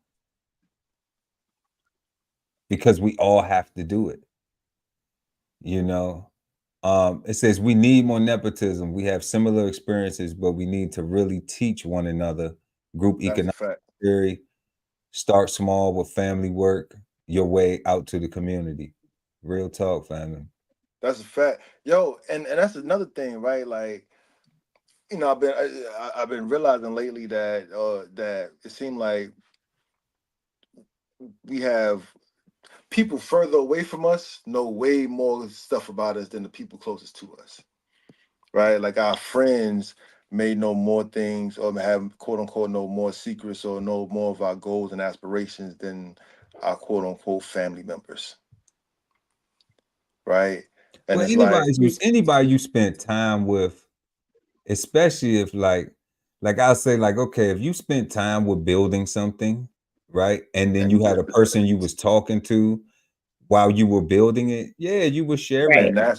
and that's my point, right? you Like know. we not spending time with each other, right? Like we building with everybody else and not actually building with each other a lot of times, right? Like Yeah, because a lot a of lot of times they families not are trying to build.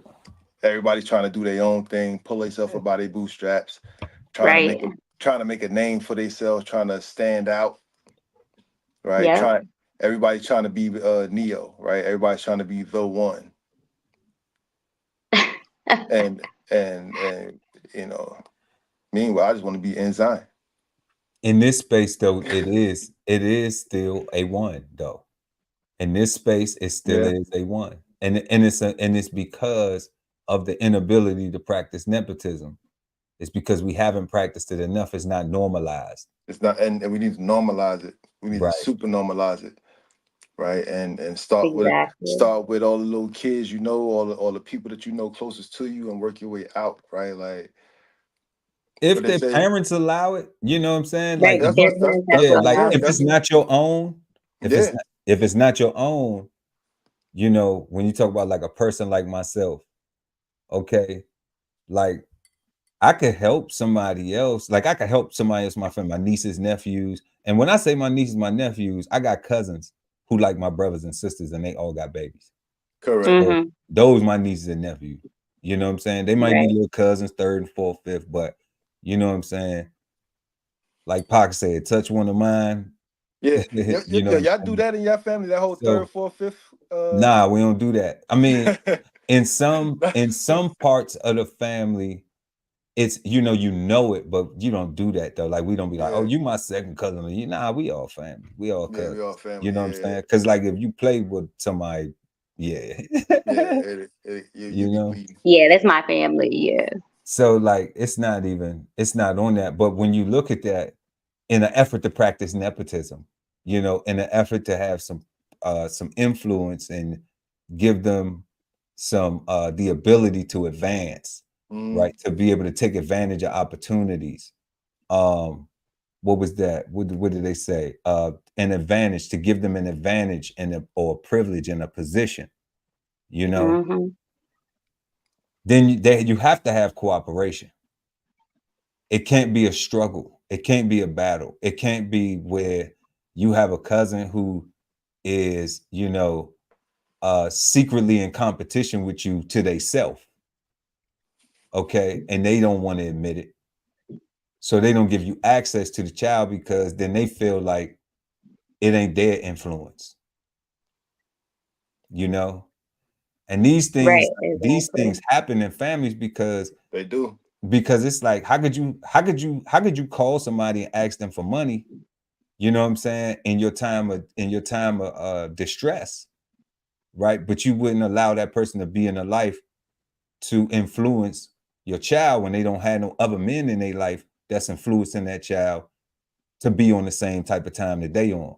Because Because that you person's Right. still trying to be Neo, see what I'm saying? Because that person is trying to be Neo. They want to do it by themselves. They don't want right? the help. Like they don't want to be in Zion. They just want to Right, be Neo. right. You know. So when you understand that dynamic, it's not you looking at what you got. Like you just looking at what you got, and it's just like, dang, you don't have it. You know, you don't have the cooperation. So because you don't have the cooperation, then you have to say, you know what, I can't Step even outside. pursue it. Right. And now I have to step outside. And then I'm learning even when you step outside, it's people who still won't appreciate it. Okay. So you could still do it, and there's people who still won't get it for whatever reason.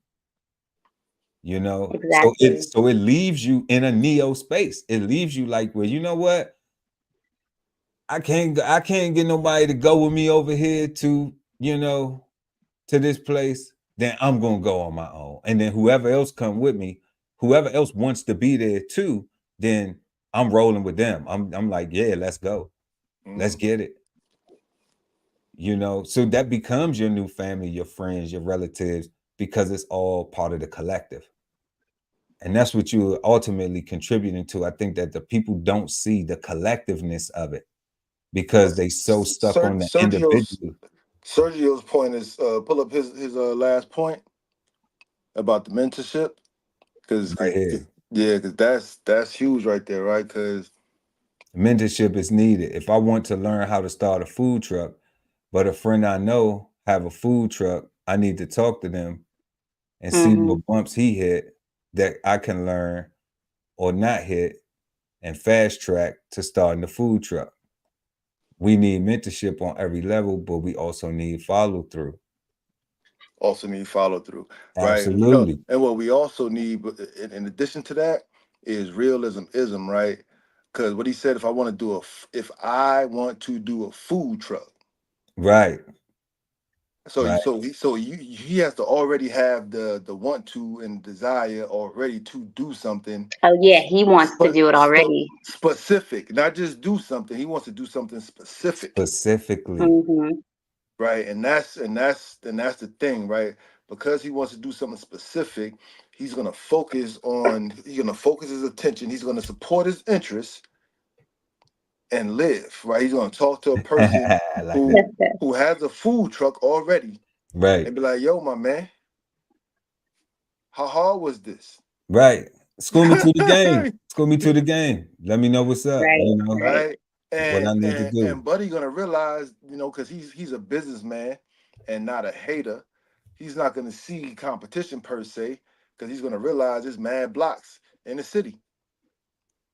Right? Like I can definitely show you how to do this, and we can possibly team up and work alternate sides of the city. You know what I'm You see saying? what I'm saying? Right. And now we calling each other on the walkie talkie, talking about, yo, traffic is moving, and I don't know, Get into it. Get into it. Yeah. Yeah. Expanding. Right. But the point was the specificity of the individual asking, right? Because a lot of times folks really be wanting to be drug dealers, right? But they will say they want to be a bus driver, right? They say they want to get in, but they really just want to sell drugs on the bus, to their man. They're looking for a front. Right? You talking about they really don't want the food truck. They don't Wow, want the food They truck. just really want to go you're and really sell going deep drugs with out the it. food Like, truck. okay. Yo, like, so I mean, that's a theoretical, you know what I'm saying? Yeah, that's a super theoretical. Like, It's but I true. get It's what you're true. saying. Their intentions aren't pure their coming in. intentions aren't pure, correct? Yeah. Yeah, Yeah, I get right. that. Like, They just want to waste your time for real. They want to pick your brain, but they're not going to follow through. correct. Right, exactly. They want it as a front or as a cover for what they really want to do. Correct. Which You is what the know? last part was. You gotta have a follow through, right? Yeah. And You and got to have to and follow through. you know, Because that's what it's all about. It's all about the follow through. It's all about executing. but if they just want to do something, they just can't go talk to a food truck guy, right? Because they absolutely wasting that person's time. Because they're gonna talk to a t-shirt guy, they're gonna talk to the guy flipping burgers that's now a manager of the spot. They're gonna talk to everybody, and they're not gonna do anything, right? Because they really don't want to do anything. They're looking for somebody to give them a handout. But see, Exactly. I see that a lot more so, that's what I'm talking about, where I've seen that a lot more in, and when you say in practicing nepotism, when you say, okay, the act of granting advantage, privilege, or position to relatives, limited to business, politics, academia, religion, healthcare, whatever it is, whatever type of information that you share with that person and it benefits them, you're granting them an advantage. So they because now they don't have to like Sergio's comment. Now you don't have to spend them hours with all these other people. You don't have to go through this long line of school, this long line of a list of people that is, wasting your time. You got specific questions, you trying to get to it, and you got this person. So when them people do that, in this scenario, you will have even scenarios where a person would do that. And then Mm-hmm. the person to get their stuff together, and then they act like you ain't never shared any information with them. I got it out the mud. You see what I'm saying? So when you get situations like that, that could cause the person who was practicing nepotism to be guarded when they deal with other people, if they didn't think that, like, you know what I'm saying? Nah, you just corny for that. Yeah. I Period. think both things happen. I think the person gets embarrassed, and I think the person gets quote unquote outdone and feel jealous. Who? Right. Which And person? I think so. I think the reason why it doesn't happen amongst us, because I think both scenarios happen where you put somebody in position and that person messes up, quote unquote, and embarrasses you. And I've also seen it where you put somebody in position and that person goes further than the person that that granted them the advantage initially. And now the person that granted them the advantage is jealous, Yeah, that does or happen. or it appears that the person that got the hookup that's now doing better is looking down on the person, saying, yeah, you might have got me this position, but look where I'm at. You ain't do that kind of thing, right? Hold up, say that again. That's different. Yeah, because like like about like a flip side, right? So that's why I said it could appear that the person. I know it's all in appearance, but what was that one though? What was that one? I No, get the it's other same one. thing. Like it was the person that got the hookup, um, is now on top, so to speak, or got a promotion, is now higher than the person that got them the opportunity, and now they feeling like, you might have got me in the door, but you didn't do this for me, right? So I don't owe you. I Ah, don't owe you anything because I did this on my own. so they completely just negate all of all the advantage and privilege and information and everything. They just forget that. They don't They value just it no Right. more. they Yeah. just correct. Yeah. I mean, that happens too. That happens too. Interesting. Yeah. Which makes people not want to help. That could make a person not want to help, But that's why I say, if you realize, like, man, nah, like, if you that person, then if you that person who helped in the situation, then you like, man, I help people. That's what I do. You know That's what what I I'm saying? do. So like, Right. I don't Exactly. fit, and one thing you can't say is that I ain't help you. So you know what I'm You saying? cannot say So you can't say that. that. You know what I'm saying? You can say you ain't followed through, You know what I'm saying? right? Nah, they can't say ain't nobody follow through. No, I'm talking about them. Like they would have to say that they didn't follow through, Yeah, they right? could say that they didn't follow through, but the person Right. who helped you absolutely followed through. Yeah, they came through. They Right. came. They Exactly. came with Because it. they Yeah. helped you. They followed through with what Yeah. they promised you. If you accomplished your goal and they helped you, you know what I'm saying? And then that person does not have to take credit for you, but there is still a value in you wouldn't have got there. It may have taken you longer. You may have not had, like Sergio said about the food truck. You didn't have to go to 10, 20 different people. You only had to go to one person. Correct.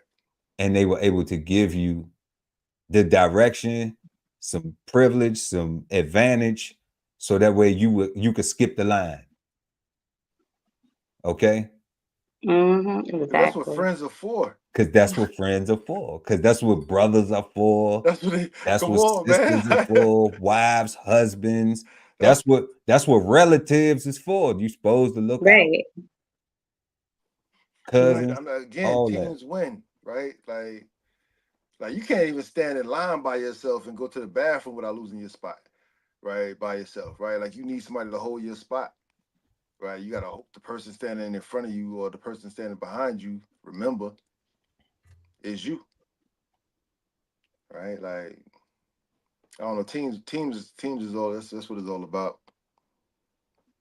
Bro said, no more mud. I've been through the mud.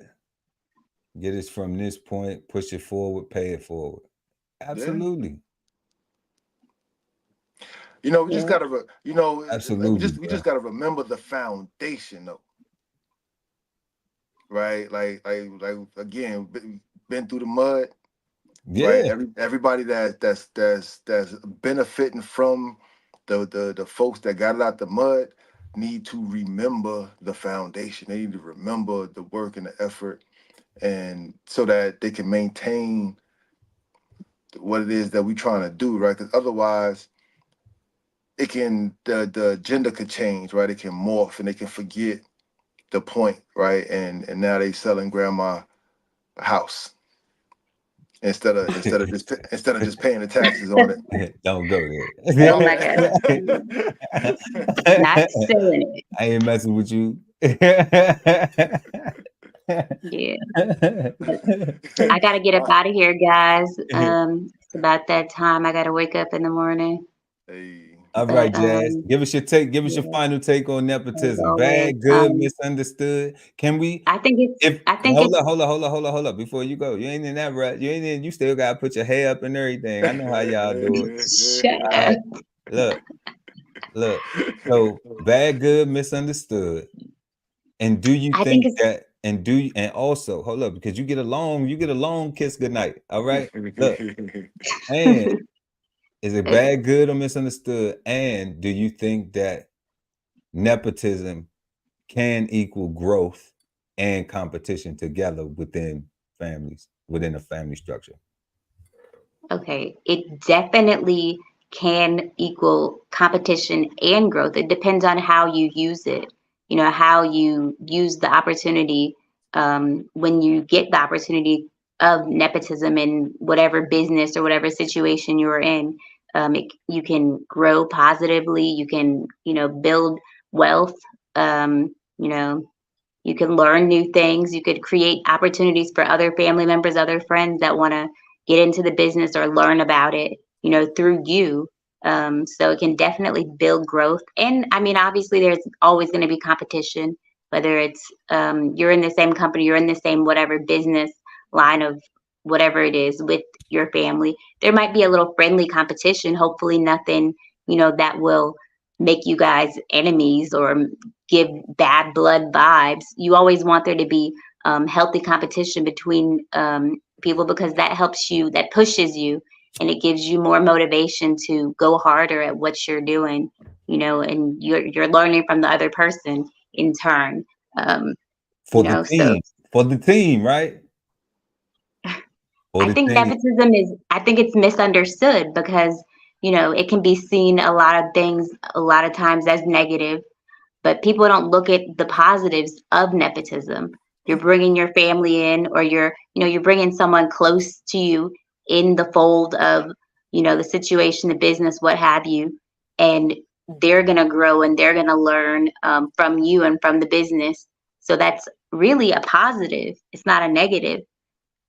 And, if you have that power to bring someone in with you and they just happen to be your family or, your play cousin, whatever your family is considered to be, then that's okay. That's cool. I like it. It can be seen as a negative, of course, but I see it as both positive and it could be seen as negative. Depends on how you look at it, but I'm going to look at it in a positive way because if it's something you're doing with your family, you're bringing them in, you have given them an opportunity to advance their career. I mean, how could that be bad? Or advancing anything. And right, anything, whatever it is, yeah, whatever you're bringing them in on to make funds for themselves, for their family, learn, expand their knowledge, expand their growth in life. You know, so So, that's how I see it. bad, good, or misunderstood. She said Misunderstood. misunderstood. I said Misunderstood. misunderstood. Yeah. Yeah. because people But don't good, see the but positive good aspects of nepotism. overall. I got you. Yeah.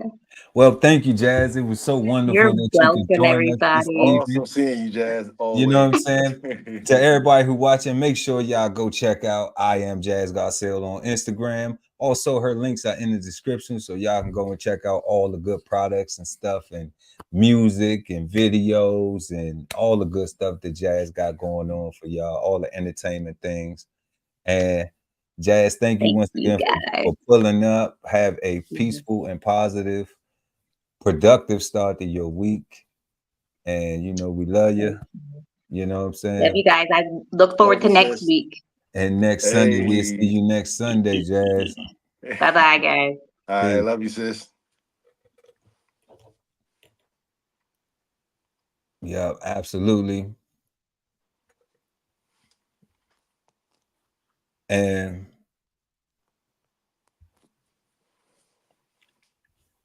yep, so yeah, guys, so we got nepotism. And Jazz was making a point about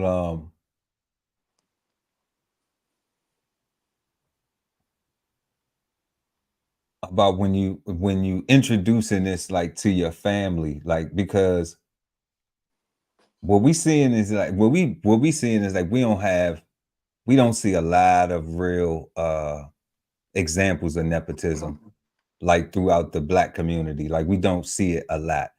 We see it in like funeral homes. That, I think that's where we see it the most. Black owned funeral homes. Yeah. You know, because consistently, for some reason, the Black funeral home owners got nepotism down pat.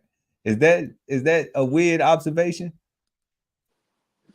You Nah, know, it's the truth, right? Like, it's like that's the only time, and maybe churches too. I've seen some churches where sons have taken the pulpit over and yeah, over and over that's again. close. That's still close to funeral homes. Yeah, right. You know, Uh, but I think because we're not you know taught in general, or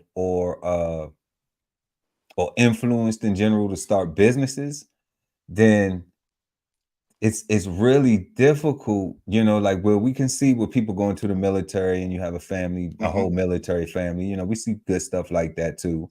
And people, like you said, working in government positions where, everybody gives, hey, I can get you down here, type stuff. But that still is just being an employee. It's beneficial though, because you ain't a bum out here, Still but just an employee though. yeah, but it doesn't do anything for growth for the family overall, like generational, like, okay, we built this and you don't have to go there and do that. You can focus on maintaining this, and this provides, a comfortable living, and you just live within your means because you understand that I'm supposed to have this now to maintain this standard of life, okay? And I'm improving it for the next people, for the next generation, because they're going to be faced with the same challenges. They're going to be faced with taxes. They still going to be faced with needing to buy soap and toothpaste, and and same things that we bought that were cheaper then, and they more expensive when when our parents were younger. These things were less. Now that we're their age, these things are more expensive. So it'd kind of be naive of us to think that for those of us that do have children, or even ourselves when we get older, that these things are not going to cost more. With, I mean, yeah, bro, that's like life is life, and it's also a lack of nepotism to not teach how to survive, right? Because if you don't know how to grow your own food, if you are not wealthy and you don't have a bunker, right? Get about it, right? Right, like we just it's just needed, bro. Like, you know, because again, right? You know, we say all the time, you know, we hear all the time, generational wealth, but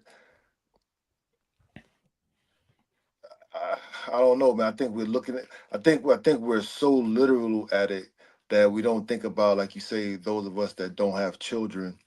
We don't think about our nephews or our cousins whose children are like our nephews and nieces, right? We don't. Oh, we see ourselves as I'm just an employee.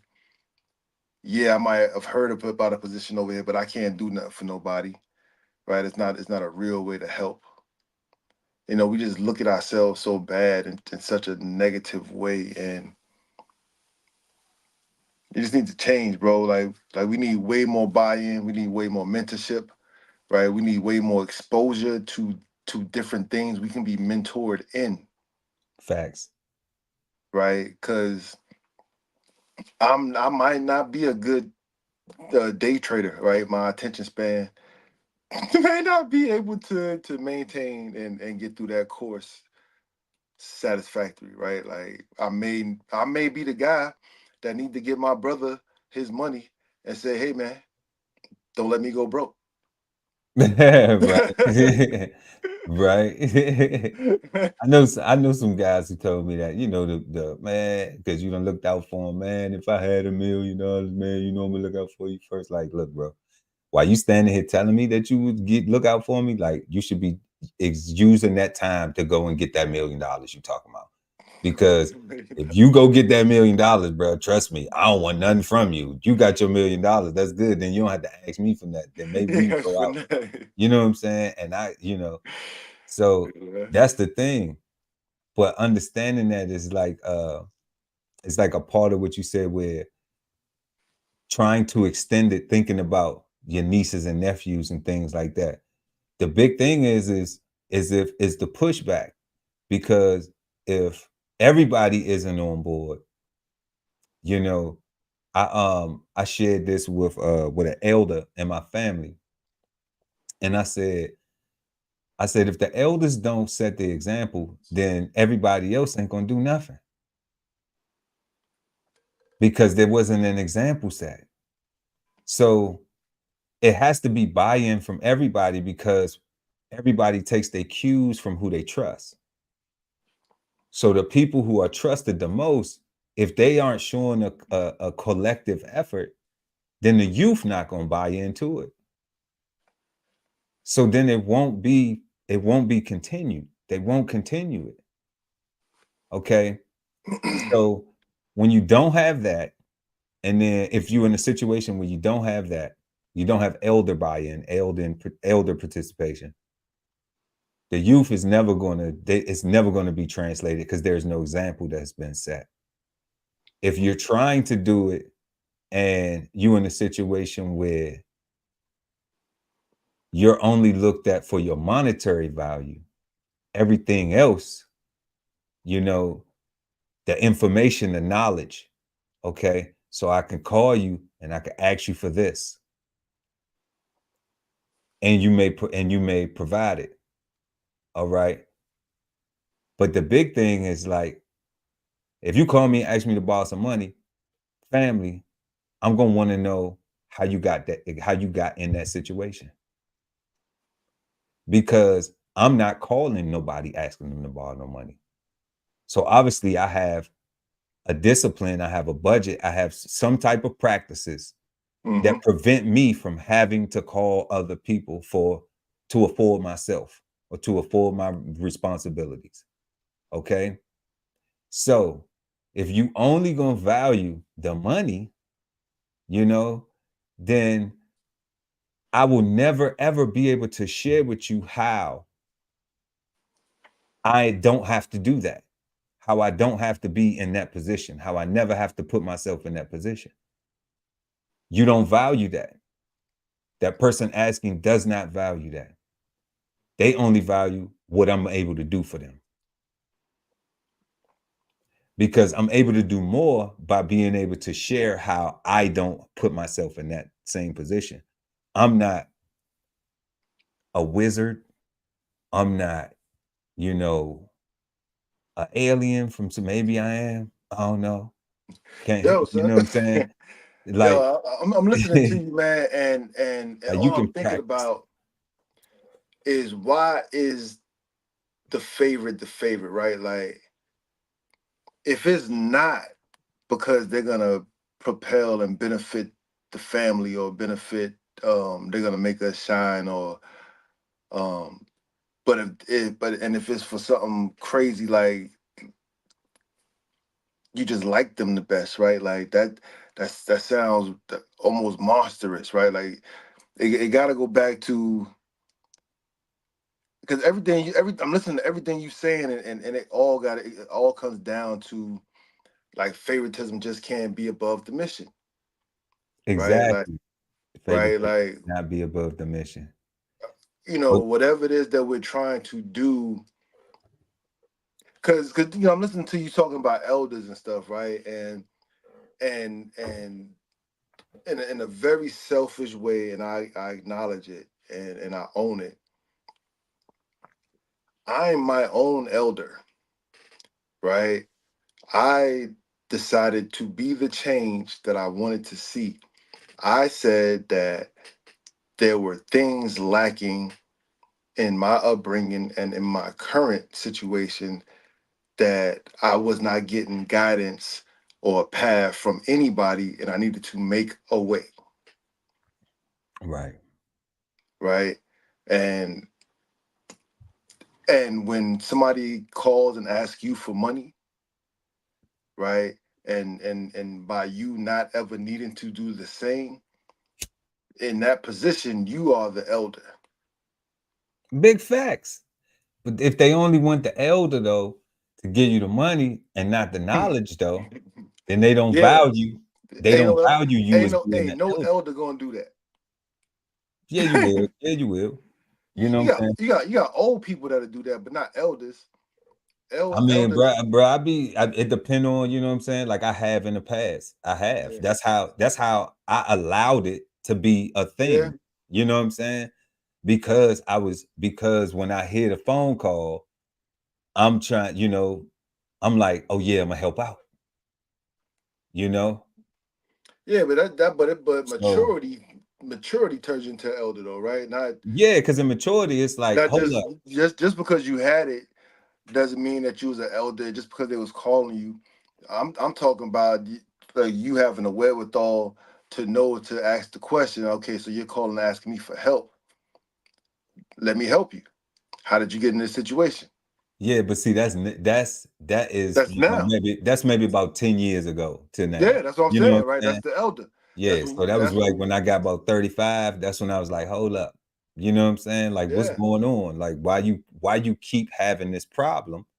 And then why do you think it's okay to keep calling me to ask me to do something?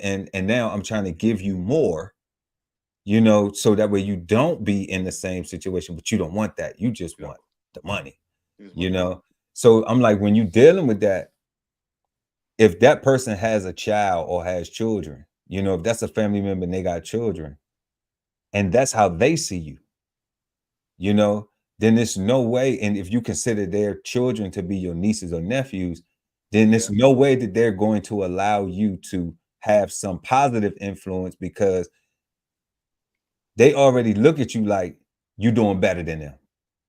correct. They already looking at it like that. Yeah, Okay. Because your man. choices in life are different.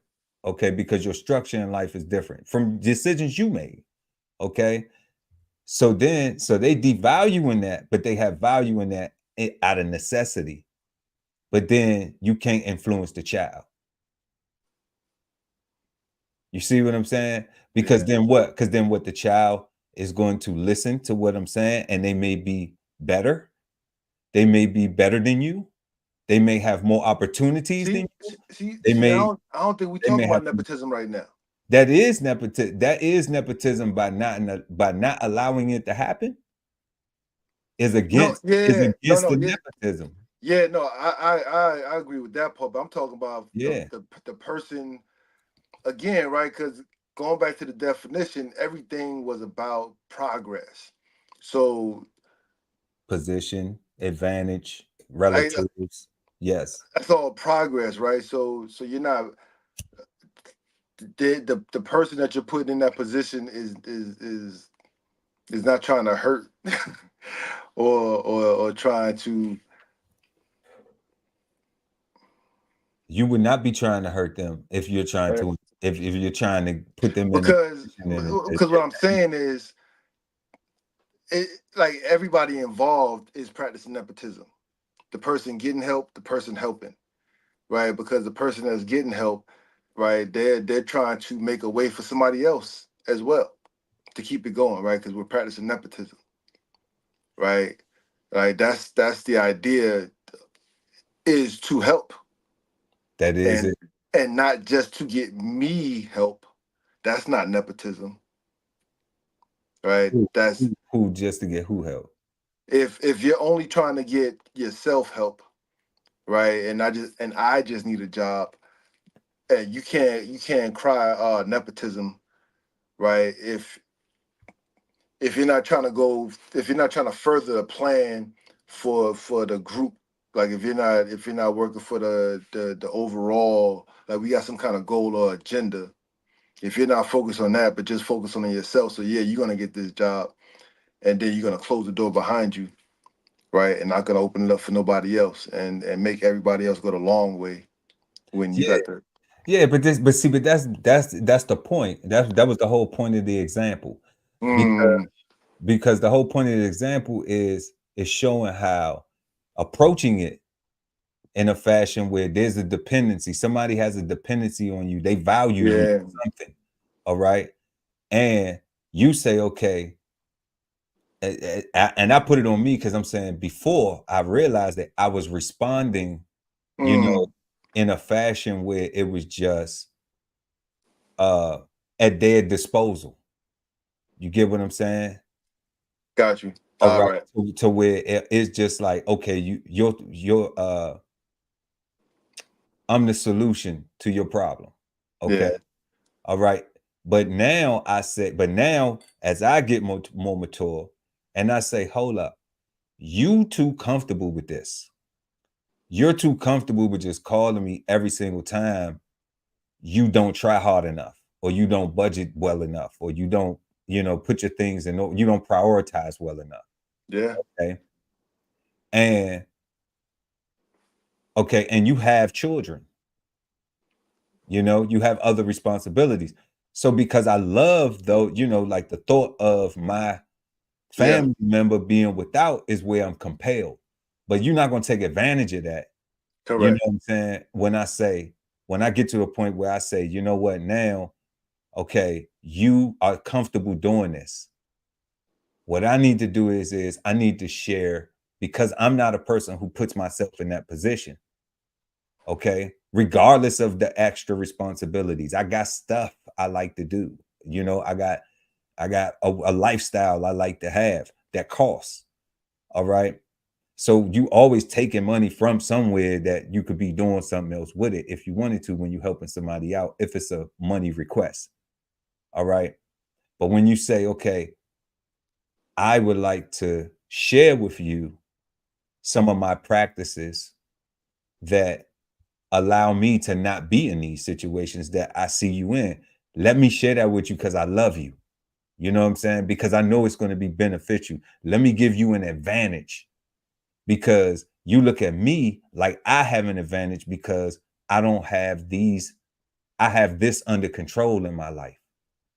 And you feel comfortable enough to ask me for it when you don't have it under control in your life. And that's what your age. And that's what you should be focusing on, control. You see what I'm saying? So it's like, okay, now if you don't allow me to share this information, then you're anti-nepotism. You see? Because you just want to use. 100% agree. You don't want to get the information, so that way now you can be empowered. Facts. Now we can work together more. Now you can pick my brain, like Sergio was talking about with the food truck. Now you can pick my brain more. Okay, well, what else? You know what I'm saying? Because like, man, I ain't know, like, like, damn, like you ain't doing it. You know what I'm saying? I had a conversation with somebody where I said, man, I'm not gonna argue with people who not doing it. If you ain't doing it, shut the fuck up and listen. You know what I'm saying? Like, don't be trying to argue me a point to just be right about some shit when I'm telling you, like, when I love you, I ain't gonna waste your time. At all. You know what I'm saying? I want to see you win, win, win, win, win. Okay? Because if I don't know, because I ain't sharing it with everybody. Yeah. And if I don't know, I'm asking questions. I'm not saying anything. Hell yeah, I'm asking big questions. The only dumb question is a question not asked. Right? Like so if I am talking, it's probably because I do know. Right? And you probably shut up for real. Yeah, you know. And then the Like, other rule, don't ask a question you ain't ready for the answer. You know what I'm saying? So come on. But when it comes to, but when it comes to nepotism, man, it's like you try to exemplify and you get so much pushback. And we understanding it like, it's so misunderstood because of that whole favoritism aspect where everybody just automatically goes to that, and it's negative. It's how it's the application of it. It's no different than from, hey, you niggers, then what's up, my nigga? Yeah. It ain't no different from that, God. That's why I always go back to that. We pick and choose these words and we use them and develop feelings for them, however we develop feelings for them, you know what I'm saying? And be wrong as shit. 100%. 100%. Because even with nepotism, my idea of how the term or how the word came about,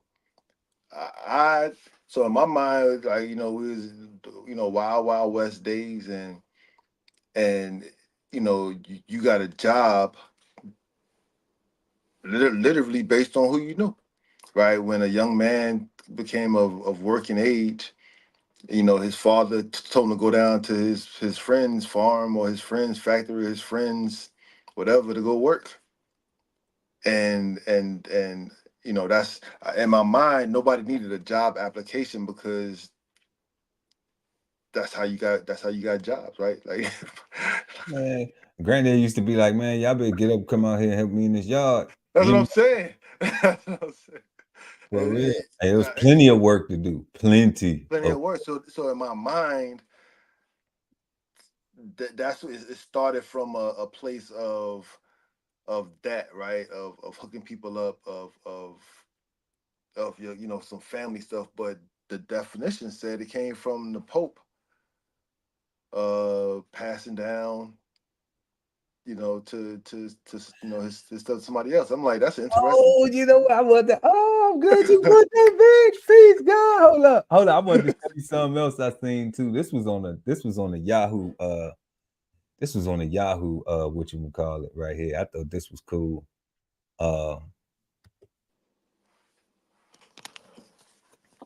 Okay. So we got nepotism. The practice among those with power or influence of favoring relatives or friends, especially by giving them jobs.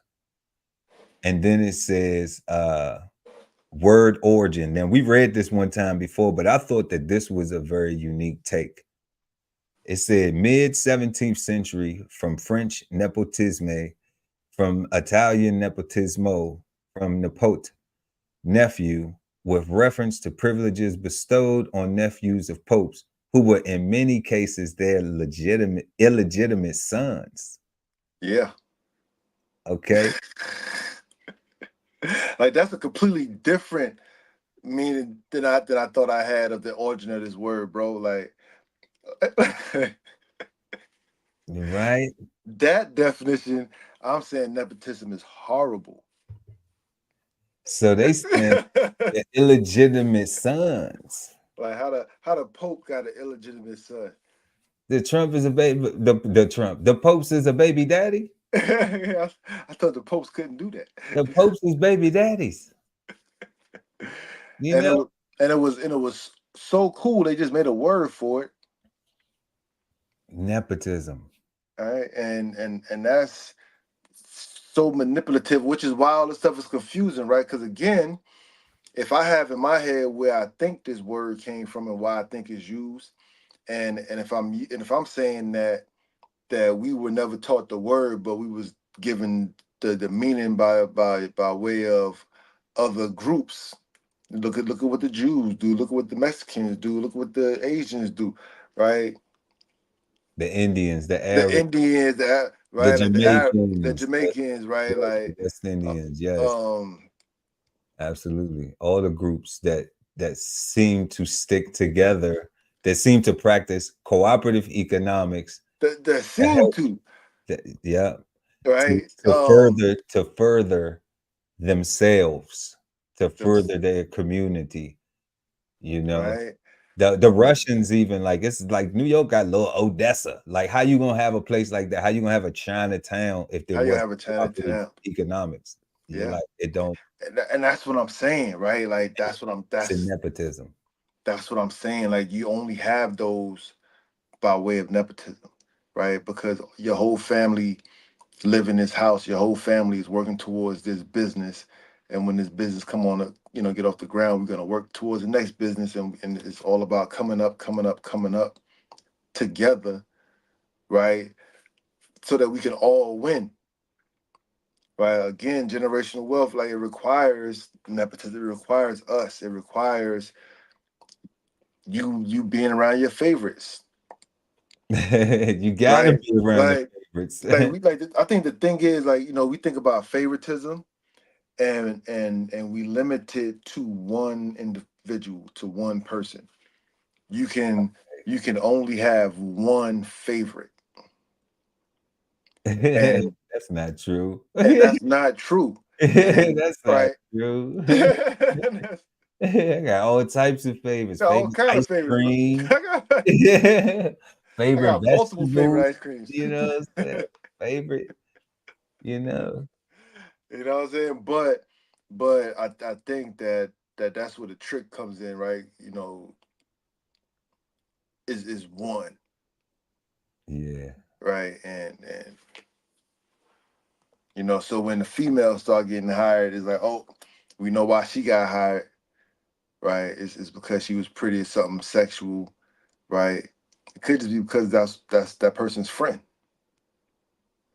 Oh, she qualified too, and Or she she's a friend. You and know, it's right, like, so what? You know, right, that's like how I look at it, because it's all in who's on the receiving end. And if you're doing it, then like we said earlier, God, the mission is the goal. You know, and you want the most qualified person in there, because it's not that you worried about getting embarrassed. You don't want them to embarrass themselves. You don't want to, correct, like, you're not going to set them up for failure. That's why I don't get how you can take advice for somebody and it's beneficial, and then you don't like that person. I don't correct, get that. You know what I mean? Like, that person has never told you nothing wrong that was going to hurt you ever in life. Not one time. You can't say that. You know what I'm saying? So it's like, if you, like, if you're going to value the people, you're going to put the information into them. And if they in the environment, then you have to practice nepotism, because it's going to be beneficial to whatever that goal is, unless those people don't value the same thing. And that's where I'm seeing that when it comes with, even with the family, with the friends, the relatives, whatever it is, it's like they don't value the same thing. So that's why it's like, when I said elder buy-in, mm-hmm. I'm like, you have to have the elder buy-in. It's impossible not to have I could be an elder. I can sit at the tables with the elders, if they allow me, 100% facts. You see what I'm saying? Like, Because come they do on. got a whole separate table for our young asses. Like, hey, I respect the game, So like, Yeah.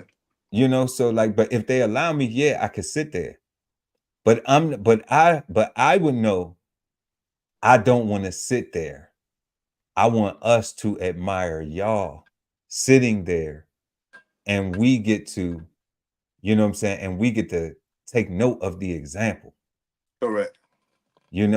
We get to actually see we get to actually see that like, hey, y'all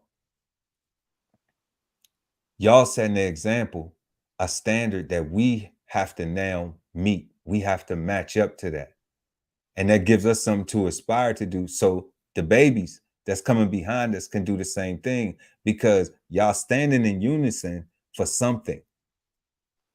The family first, but it's the things that the family is building together, the value of the things, of the assets that we have, the things that keep us sustained.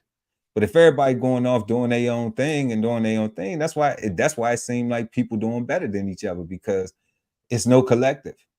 No collective is, and that's my issue with the friendly competition, right? I just don't like the word competition in that phrasing, right? Because it See, I put competition because that's great. Let's go there. I put competition in it, God, because when you play for a team, okay, we still competing. But the mindset is this: if I go out here and I score 50 points and I help my team win, okay, that's healthy competition because I'm performing. Yeah, I know Ali come out here and drop 30 every night. We can count on Ali to drop 30 every night. I may not get enough touches, but that one night when Ali like, Pearl, you got it, and you just keep feeding me the rock, okay? I know you might feed me the rock so much that you know, like, man, he might break my single game record, scoring record. But I'm gonna keep on feeding my brother the rock. You know why? Because we gonna win. It's because he's hot. You see right? what I'm saying? And he keep hitting. Right? As long as he keep hitting, I'm gonna keep passing it to him because But we're see, gonna that's win. that's the competition where we win together. You see what I'm saying? So I'm with that, right? That's not negative. And when it's not taught to be playing together, you know what I'm saying? Like, it don't matter how many you shoot. If we in war, we want to try to get kills. It don't matter if I got 15 and you only got 5. We want to get back to the fort. I think it becomes negative when you score 50 and we lose, and your focus was your 50. Right? Like, yeah, that ain't a team effort at all. Right? Like that's what I'm talking about, right? Like like, yeah, you can be the greatest person on the team, but I don't give you the last shot of the game. You see what I'm saying? Knowing that you the superstar, knowing that you the closer, I try to take the last shot. Nah, I should know that still, even though I'm hot, the God closed the game out. You know what I'm saying? The last 4 minutes of the game, he always take over. So I shouldn't be sitting back mad like, oh, I've been hot all game. Now I gotta give him the rock. Now I gotta give him that's where my issue with the word competition comes in, because you shouldn't be mad at all. You should only be happy that the team is performing well. Right. And that's what I'm talking about. Like, with growth and nepotism, when it's practiced correctly, you're gonna grow. But everybody is going to compete, you know, but not negatively, because they're trying to be the biggest provider for the team. They trying to bring the biggest bag back for the team. Like, yeah, I want to go show off to my team what I brought back for us. I want to come back and show you my kill. Look what I bagged, y'all. That we get to eat. That we get to eat. And I'm fine with all that, as long as it's still we and not. It can only be we if it's nepotism attached to it. It can only be we if it's nepotism attached to it. The only thing I did is good, bro. The only thing I did was didn't forget the mission. The mission was to bring the food back to the family. Correct. You see what I'm saying? You got big and strong. You became the best hunter for us. Nah, I had a good day because I might go out tomorrow and my take home might be smaller. And then Ali might come in with a bigger kill the next day. But guess what? We still eating. The team is still winning. So yes, Ali might have left the house like, man, he brought that home, not out of spite, not out of hate. Like, oh yeah, you gonna go? That's what you gonna do, man? All right, watch. You know what I'm saying? I'm gonna go out wait here till tomorrow. I'm gonna tomorrow. bring a bear back in this. You see what I'm saying? That's still competition. Meanwhile, our belly's getting fat because that's the point. Because that's the point. Because you're not gonna sit over there in the corner and not eat this bear because it was bigger than your deer. Yeah, like come on, stop it. Who gonna do that? They need Right? to get kicked out. They need, and that's what I'm saying. I'm saying that person needs to get kicked the hell out, right? Because that is anti the team, right? That's anti. Yeah, saying maybe I'm extreme. Maybe they shouldn't get kicked out. Maybe they just need some therapy, I'm with some you. I'm talking co-signing to. kicked out. You know, I don't know. You know, maybe that might be the Pisces jumping Hey out a little man, I'm bit about too to say much, the too same early. You thing. know, too late, too early. Oops.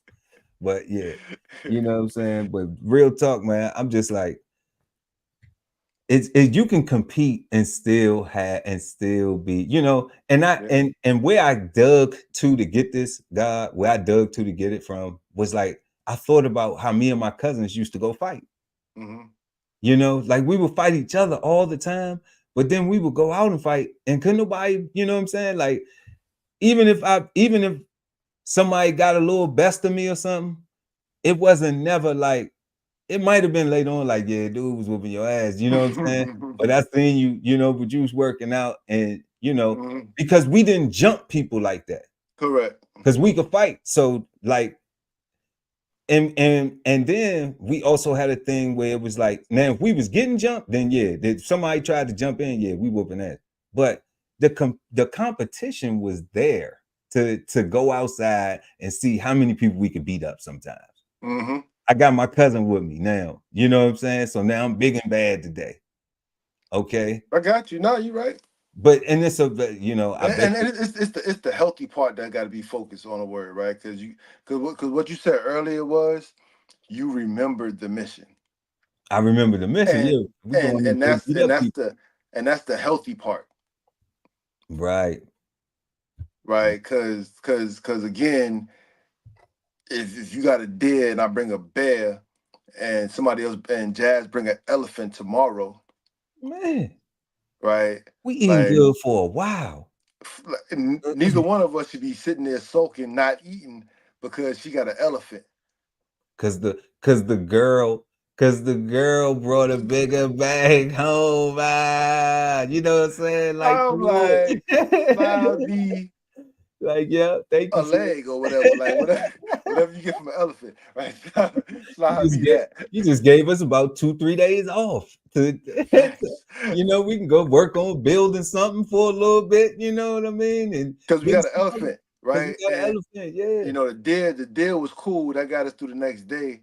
The bear might have held us down for a week, but an elephant, we got time to actually build a village now because we got time. We got food for a while. We got food for a while. We just got to protect it from scavengers. Right? That's it. And in doing that, that's gonna make us build our perimeter. That's gonna make us show up our defenses. That's gonna make us sturdy up our foundation. That's growth. That's growth. So that's why I'm just like, we need this nepotism. It's so misunderstood. So misunderstood, and because we the only ones not doing it. The only ones. Everybody else is nepotismo. You know, I remember when I was in Hawaii.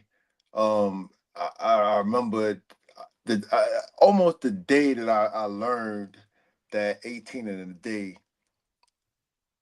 was some plantation shit.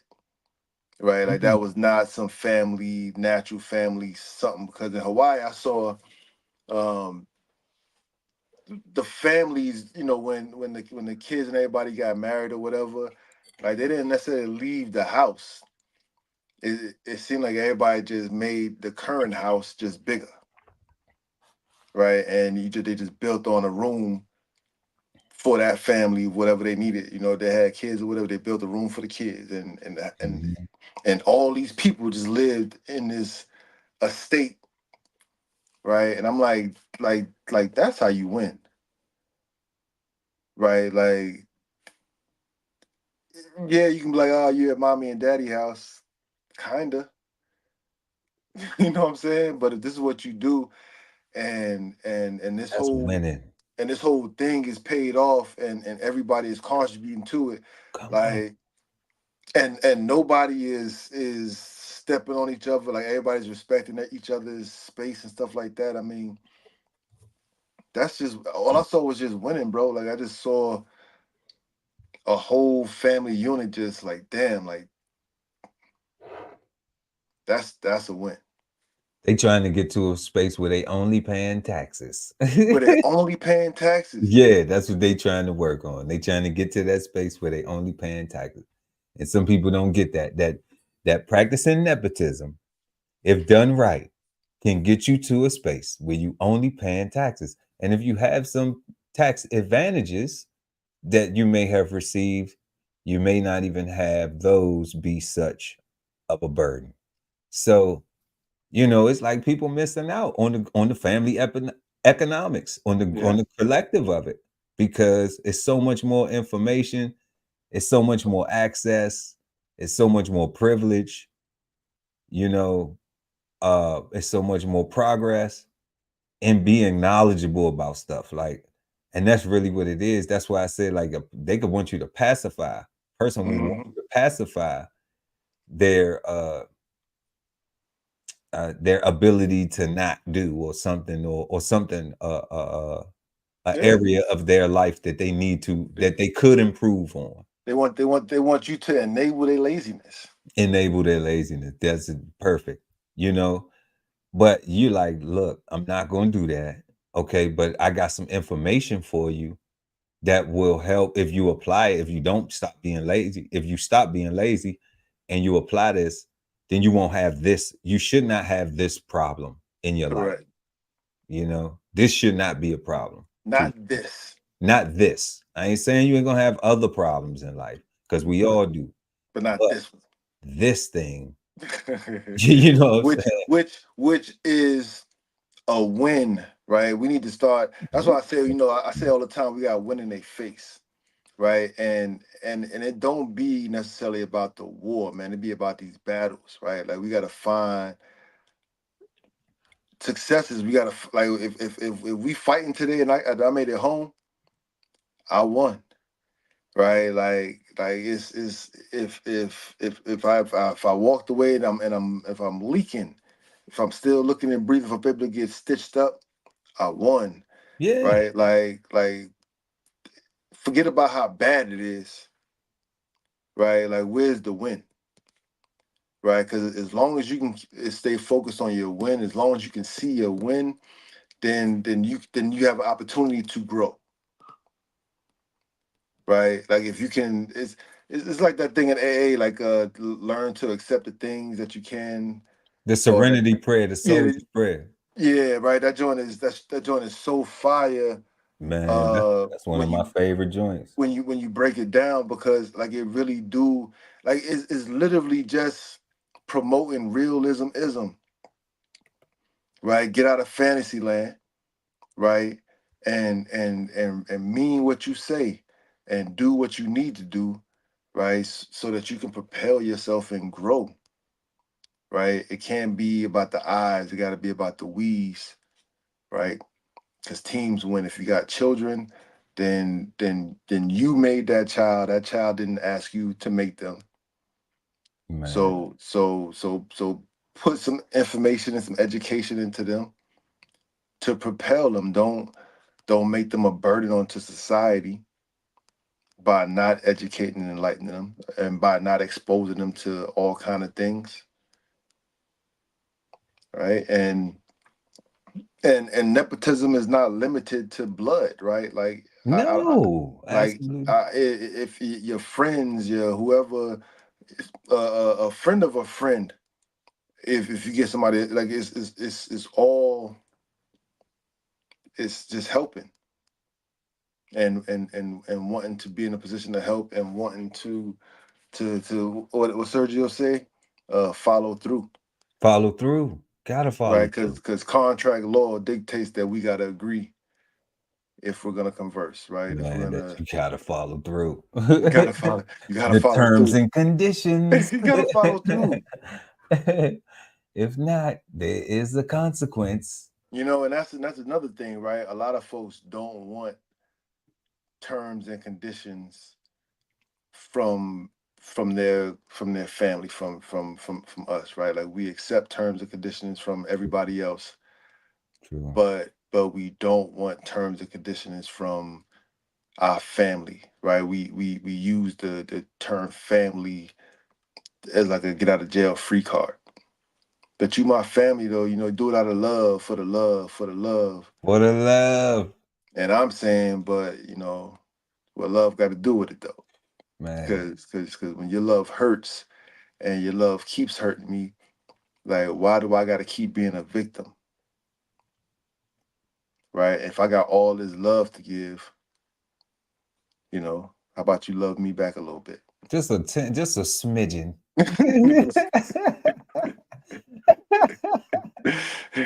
Just a smidgen. Can I get a smidgen of love? Just a little bit of love, You right? know, And when sweet. I do get it, I'm gonna hold on to that smidget of love and appreciate that smidget of love, right? And value it for And sure. value it. Like you ain't gotta love me the same way I love you. Like just love me. Nah, 9 times out of 10, I already know that I'm the one giving the empowering. You know what I'm saying? Like I'm not the one asking the questions, except for what's going on with you. Why do you need this? You Correct. know, why are you in this position? And beyond me helping you, okay, you want my help? It ain't gonna just come with just whatever you asking for. It's gonna come with this knowledge. So I'm gonna give it to you, and that's where I know me. I've done that because that's where I got into my life where I'm not doing stuff for people no more, and they just get comfortable with me just doing and doing and doing. And I have done. See, that's why I take acceptability and responsibility for my own action, because you can create that environment, That's true. you know, because you help so much that when you start coming, when you switch it up and you say, okay, all right, now I'm gonna give you my help, but you're gonna take my advice too with you. Okay. You're gonna take this with you too. So I'm giving you that now. Now it's no option. Either you want because you can't just have a part of me, the parts that work for you. You know, you can't just have that because I ain't gonna be comfortable with that, because I'm gonna be feeling like you just using me Just using me. because it's convenient for you. That's why I say everything is contract law, right? We both gotta agree. You know, so whether I help you or not, I'm gonna help you because I love you. You know what I'm saying? Because ain't nobody who I don't love in no position to be able to come and ask me for no help. Correct. So, you know, so it's like now I'm just like, nah, I'm gonna let everybody know straight up. Okay, well, you don't know how to pay this, and this what you calling for? Because I don't, you know, because my stuff paid. So what you need to do is, and I hate when people say what you need to do, but I'm realizing like you got to tell people that, and they got to be offended by it, because that's the only way it's gonna stick. If you sitting there trying to say, well, you know what will help you out is if you actually took the time to make a budget and then boo boo boo and blah blah blah, they not gonna respect that. But if you offend their ass, then they're gonna self-reflect. Yep. Then they're gonna be like, damn, because 9 times out of 10, you told them the brutally honest truth about it.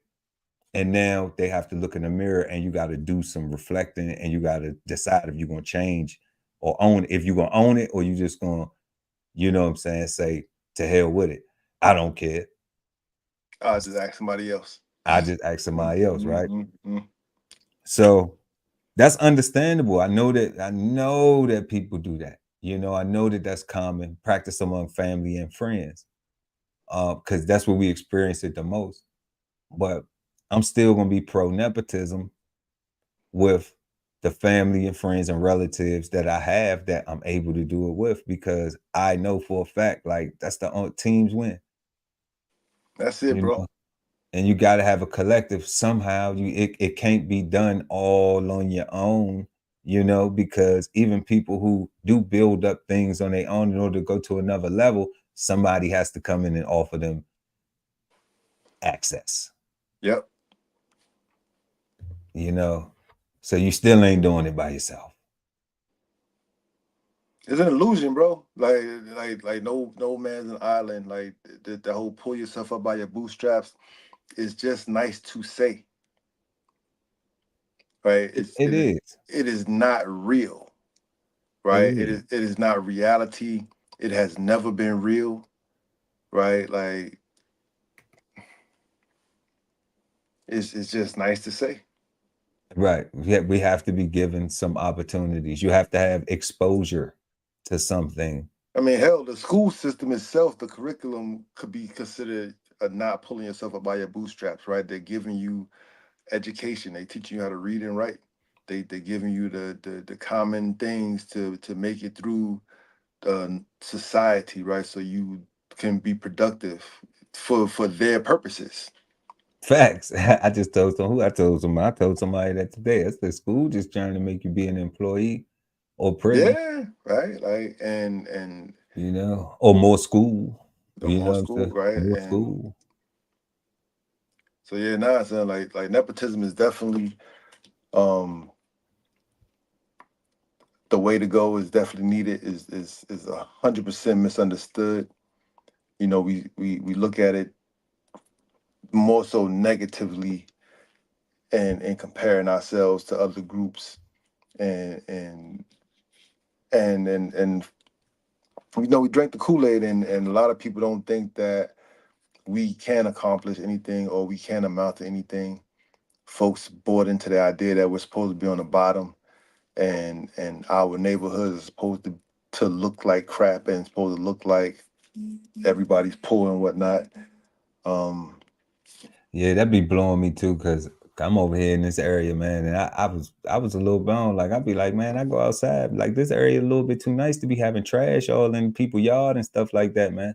Like y'all need to be a little bit more disciplined. But that could be a sign that, it's not a lot of owners in the community. Owners moving out, it's renters moving in, And that's right. And that don't got nothing to do with color. No. Right. That's literally just a difference between an owner and a renter. That's it. That's it. Right. It's just not, there are certain things not going to be prioritized. Property value is not going to be prioritized when people rent. They don't care about selling it. They don't care about the upkeep of the presentation of the community, stuff like that. They don't care about that. So definitely bad, good, misunderstood is misunderstood, God. 100% misunderstood. 100% misunderstood. Yeah.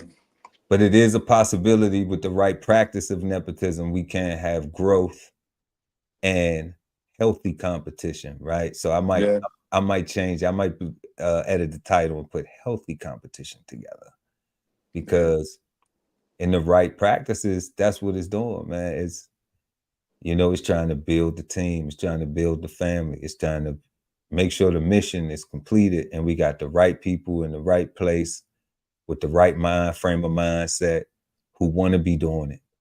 For the mission. For the mission, yeah. Right. Not just to put a body in place to say I did something. No. They taking pride in it. They like, you know what? I'm the person in my family who gets to pick the next person to pass this legacy, to continue this thing going. Like that's awesome. That's an honor. You know what I'm saying? Like that's an honor. That ain't no little boy business. That's big dog business right there. And especially if that thought process transferred to everybody in the family, right? And everybody want to be the person to pass down stuff, right? And they working towards passing down stuff, right? And we got a goal, right? And now we can get to generational wealth because we have intentions. because We have an agenda. Yeah, got an agenda, goal oriented as a collective. As a collective, right? Not as a household, Right. or as a individual person in a household. Talking about, man, we got to get the generational wealth. Meanwhile, none of your kids live with you. Nobody, you're not married, or you don't have a long-term relationship, right? You're not building any relationships with anybody that's doing anything, right? Like, you have nobody that want to continue to do what you're currently doing, but you're talking about generational wealth and what we need, right? We need buy-in. We need add on. We need add on. You know Right, what I'm saying? We right. need add on. Right, like that's We what we need need, right? Like, and less negative talk, for real. right? About the person who messed up, and or about, you know the Black Wall Street fears and all that stuff, right? Like forget about all that stuff, right? Because in all of the Black Wall Streets, they practice nepotism. Didn't they? I could They swear got that. I burned. could They swear got that's burned what it down and was. flooded, but they practice nepotism. That's the only way that they could be successful. How can you Like have a family-owned business? the whole community, bro, where you got a Black Wall Street, where, like, that's not a black family. No, that's not one. That's like the whole block. That's That's everybody. that's the cleaners, That's the the baker, cleaners. That's the everybody. butcher, Yeah. the candlestick maker. That's everybody. You know what I'm saying? That's everybody. That's the That's every parlor, the that's diner. everybody. That's everybody. The club, the juke joint, the tailor. You know, I Everybody. might have said the tailor twice, but Like the sanitation worker, like that's come on, everybody. That's everybody, everybody. bro. The police, the law Every enforcement. right, and it Everybody know only everybody. works, right? Like, it only works because they had buy-in, right? Like they had intentions, they maintained integrity, right? Like, and they wasn't necessarily chasing the bag, they was chasing the community, right? Like they was chasing What they was was they ch- doing? God, you said they was chasing the community, right? they was chasing community, bro. Like they Yeah, was chasing commitment. They was chasing serenity. They was chasing being the change that they wanted to see, that part. And right? And the difference. and it must have been a hell of a thing, because they got burned down and flooded, all of them. Oh yeah, they was doing their thing. It was too much. Because you don't I destroy don't know something. who it was too much for though. Like, who was it? Why was that too much? Like, isn't that because and this the thing, because if we build it today, it won't get burnt down. Hell no. You see what I'm saying? Hell no, right? Like, nah, So, bro. so Like, I'm like, is it trauma? Is it so traumatizing that nobody just, well, no, we just can't come together and do that, because if we do, they burnt it down one time, it'll get burnt down again. and No. and and that trauma is what's crazy about that trauma, son? Like, everybody outside of Tulsa specifically knew about the Tulsa bombers, except for the people in Tulsa.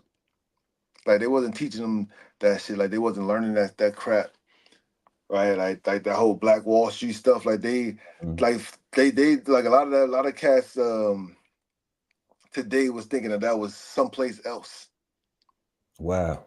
right? Like, they wasn't like. I'm like, that's sad.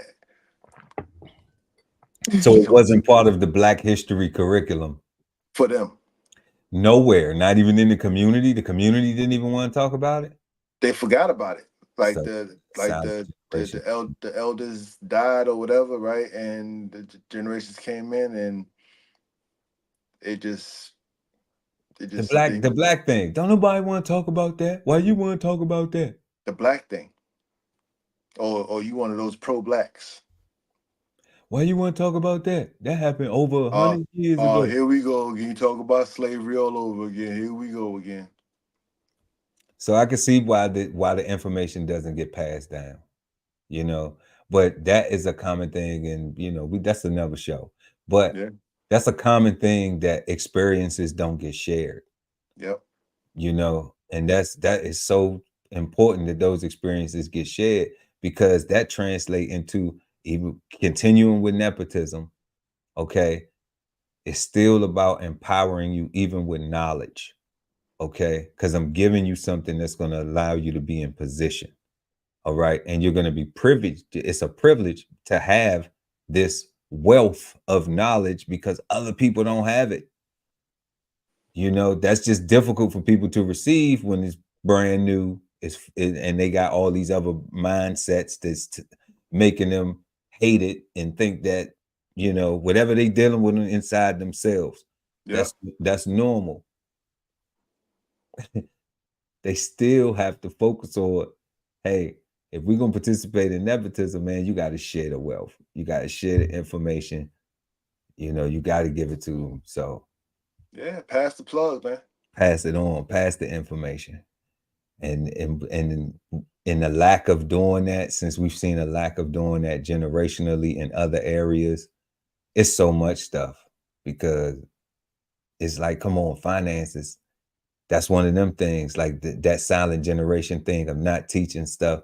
I always said, like, if I left my house and they ain't know how to pay bills, you know, like, not placing blame, but what do I evaluate to see why I was never taught that?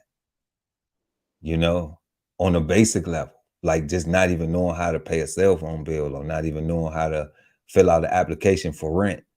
You know, like I might know how to fill out a job application, but I don't know what credit is. I don't know what how to fill out an application for apartment and things like that. Yeah, God, like I said, I didn't know how to write a check until I got married. Right. And that experience catapult me and forced me into a situation where I had to learn.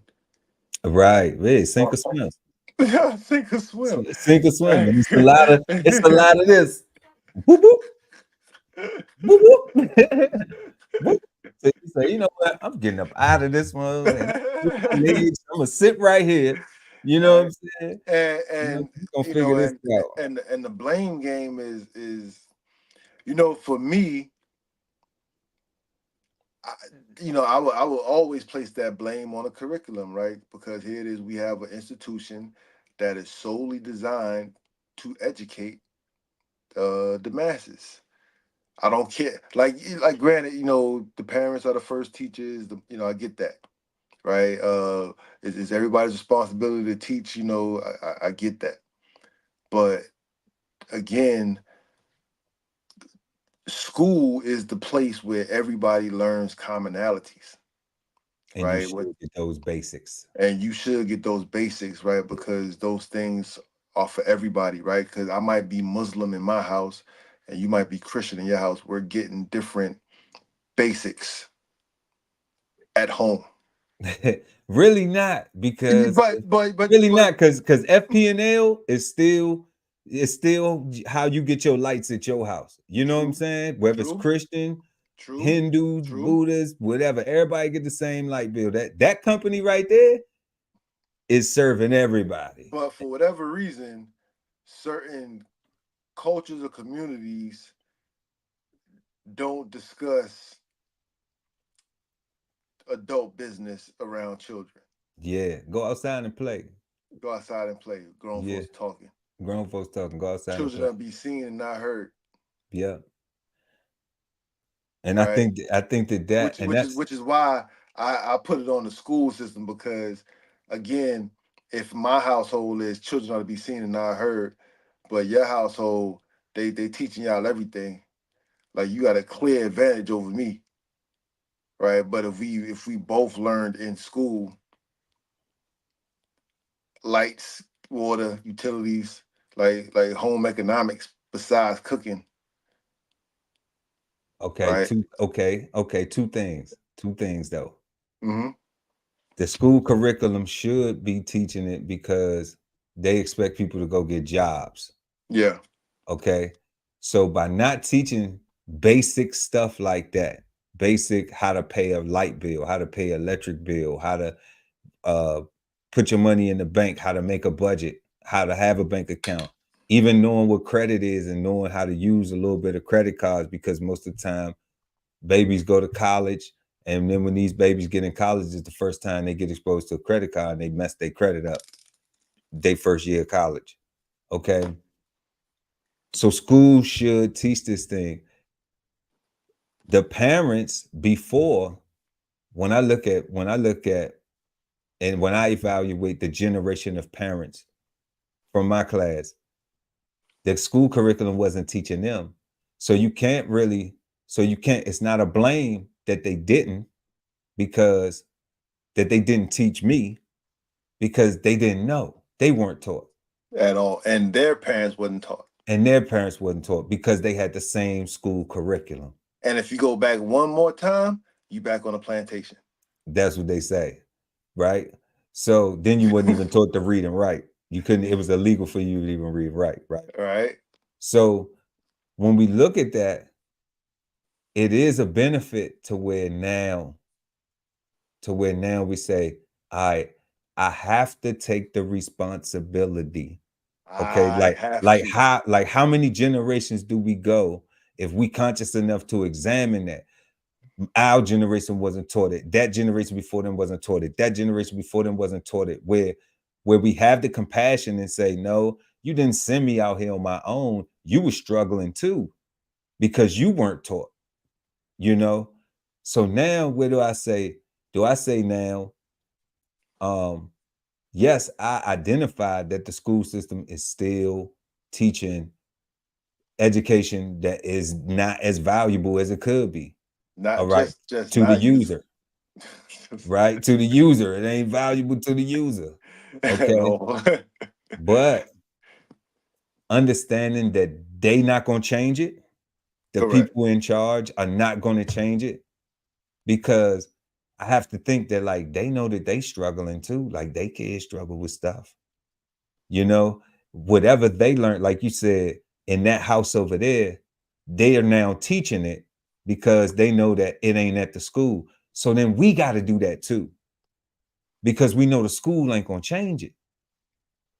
You know?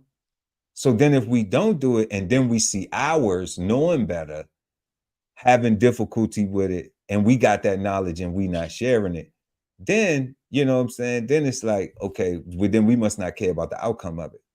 Which is why nepotism is so important. Which is right, because now you care about it.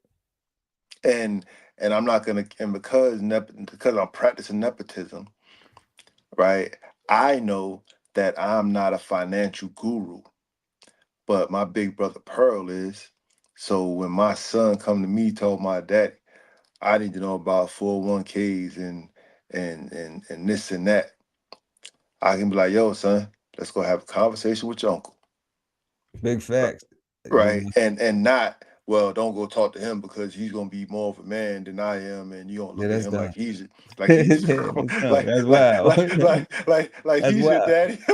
That's wild. Like one conversation, you know what I'm saying? Like after all you've done, you know what I'm saying? Like, come on, like after all you've done, one conversation, you know, it should be like, well, after everything I did for Pearl, he owed me to talk to my son. You know what I'm saying? Like he should be able to just give my son some game for free, and they shouldn't be looking for nothing, Nick. You know what I'm saying? Like real talk. For real. Like you should be, and the person should be happy that they can provide that they have that wealth of information that they can share, and they ain't charging for it. And all they want to do is see that person be successful. You know, I actually had an acquaintance that I thought was my brother and friend actually throw that in my face. You know, I actually went to my brother seeking help with my oldest son, and the person wound up throwing that they had a better relationship with my son than I did back at me. as a way. They said they was doing it jovially, right? But I'm like, like a jab is a jab. You know what I'm saying? Yeah, dog, like, you know what I'm saying? Especially if it ain't the truth, like, yeah, like I could tell my son to beat you up right now. You know what I'm saying? You know what I'm saying? You can't tell your son to beat me up right now, nigga. My son to beat me up. You know what I'm saying? You Like, know what I'm saying? niggas be having shit Right? twisted, dog. And I was like, wow, man. So like cats really be like you was really waiting for the day I asked you for help so you can like, yeah, I did that for you. Like it's super corny. And I'm like, but you know what though? Because I'm practicing nepotism, that's not gonna stop me from reaching out No. for help, right? Like I'm gonna just be more discerning, right? And Man, I actually do you want some money. I actually do you want some money. You know what I'm saying? Do you need anything? Do you want some money? Real you talk. know what I'm saying? For real shit. Cause you starting to act like you doing me favors. You know what I'm saying? And it ain't team like when it's reciprocal, it's mutual. So it ain't a favor. It's just my brother It's just need this. Okay, cool. I'm a it's what it boom. I is. got you. Just what it is. You know, my fan, whoever it is, when you practicing nepotism, it's like, oh, you need, all right, cool, boom, I got you. Come on. You know what I'm saying? It ain't no big deal. Ain't no big deal. Yeah, it ain't no big deal. Like, come on. Like I done shit for free for people that I know I could charge. You know what I'm saying? But I did that for people I loved. The people I didn't love, they got charged. They got charged. Like it's that simple. It's that simple. That was my choice. And I could have done it a different way. But that's not how I wanted that relationship to be with that person, because I want them to know I value them, and whatever they with, I'm with. So we need a little bit more nepotism out here, because I think people don't understand the word at all. They, that whole favoritism thing, I think, is clouding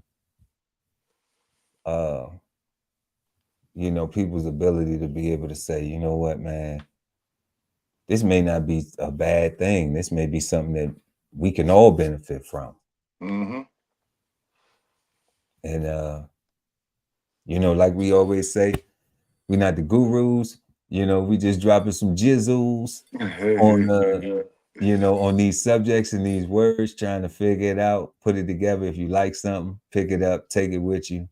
If not, leave it right here in the ashtray on Cigar Sundays Live. Put it in the comments. Put it in the comments. Yeah, drop it in the comments. Yeah. Drop it in the comments. Tell us how you feel. Tell us how you feel. Yeah. And once again, we thank y'all for tuning in. God, it's been a great show, like we always do every Sunday. And we're gonna do it again next Sunday. Definitely. So I want to thank everybody for pulling up, joining us tonight. Make sure to like and share the video. Also subscribe to the channel so you can know when Cigar Sundays goes live. Also, don't forget to check all the links in the description. We have some great things, from literature to apparel to music, and a host of other things, novelties and keychains and thermoses, and man, we got all that stuff. So if y'all need any of that stuff for birthdays, holidays, or just for beautiful days, make sure y'all go and support your interests and live right. And also make sure that y'all check us out next Sunday right here on Cigar Sundays Live at 8 p.m. Eastern Time. Right here. Peace, God. Peace, God. And hold up. I forgot to tell everybody, make sure y'all have a positive, peaceful, and productive start to your week. That's so important. You know what I'm saying? Like, if I ever forget that, God, maybe you just grab it and just, what I'm saying? Got you. Because we got to make sure that people have a positive, peaceful, and productive start to their week, because we always like to start with positive energy, because that gives you the best chance at accomplishing whatever it is you're trying to accomplish. And that's what we want y'all to have. So good night. We'll see y'all next time right here on Cigar Sundays Live. Peace, God. Peace, God. This whole publication is all about going from nowhere to somewhere, right? Being able to stand on something so that you can travel in peace, right? So bksoulfarm.com, 1016-160 self-sustainability. Jump on a list and get yourself together, right? Because it is irresponsible to not know how, to not even know what responsibility means, right? Or what it means for you to be responsible. So get yourself together, food, clothing, and shelter, protection of that, and support your interests and live. Yeah. Tonight, babe, something real special. But you know, it's really special when you touch me. It's like I'm comfortable, can't let you go, 'cause you were here.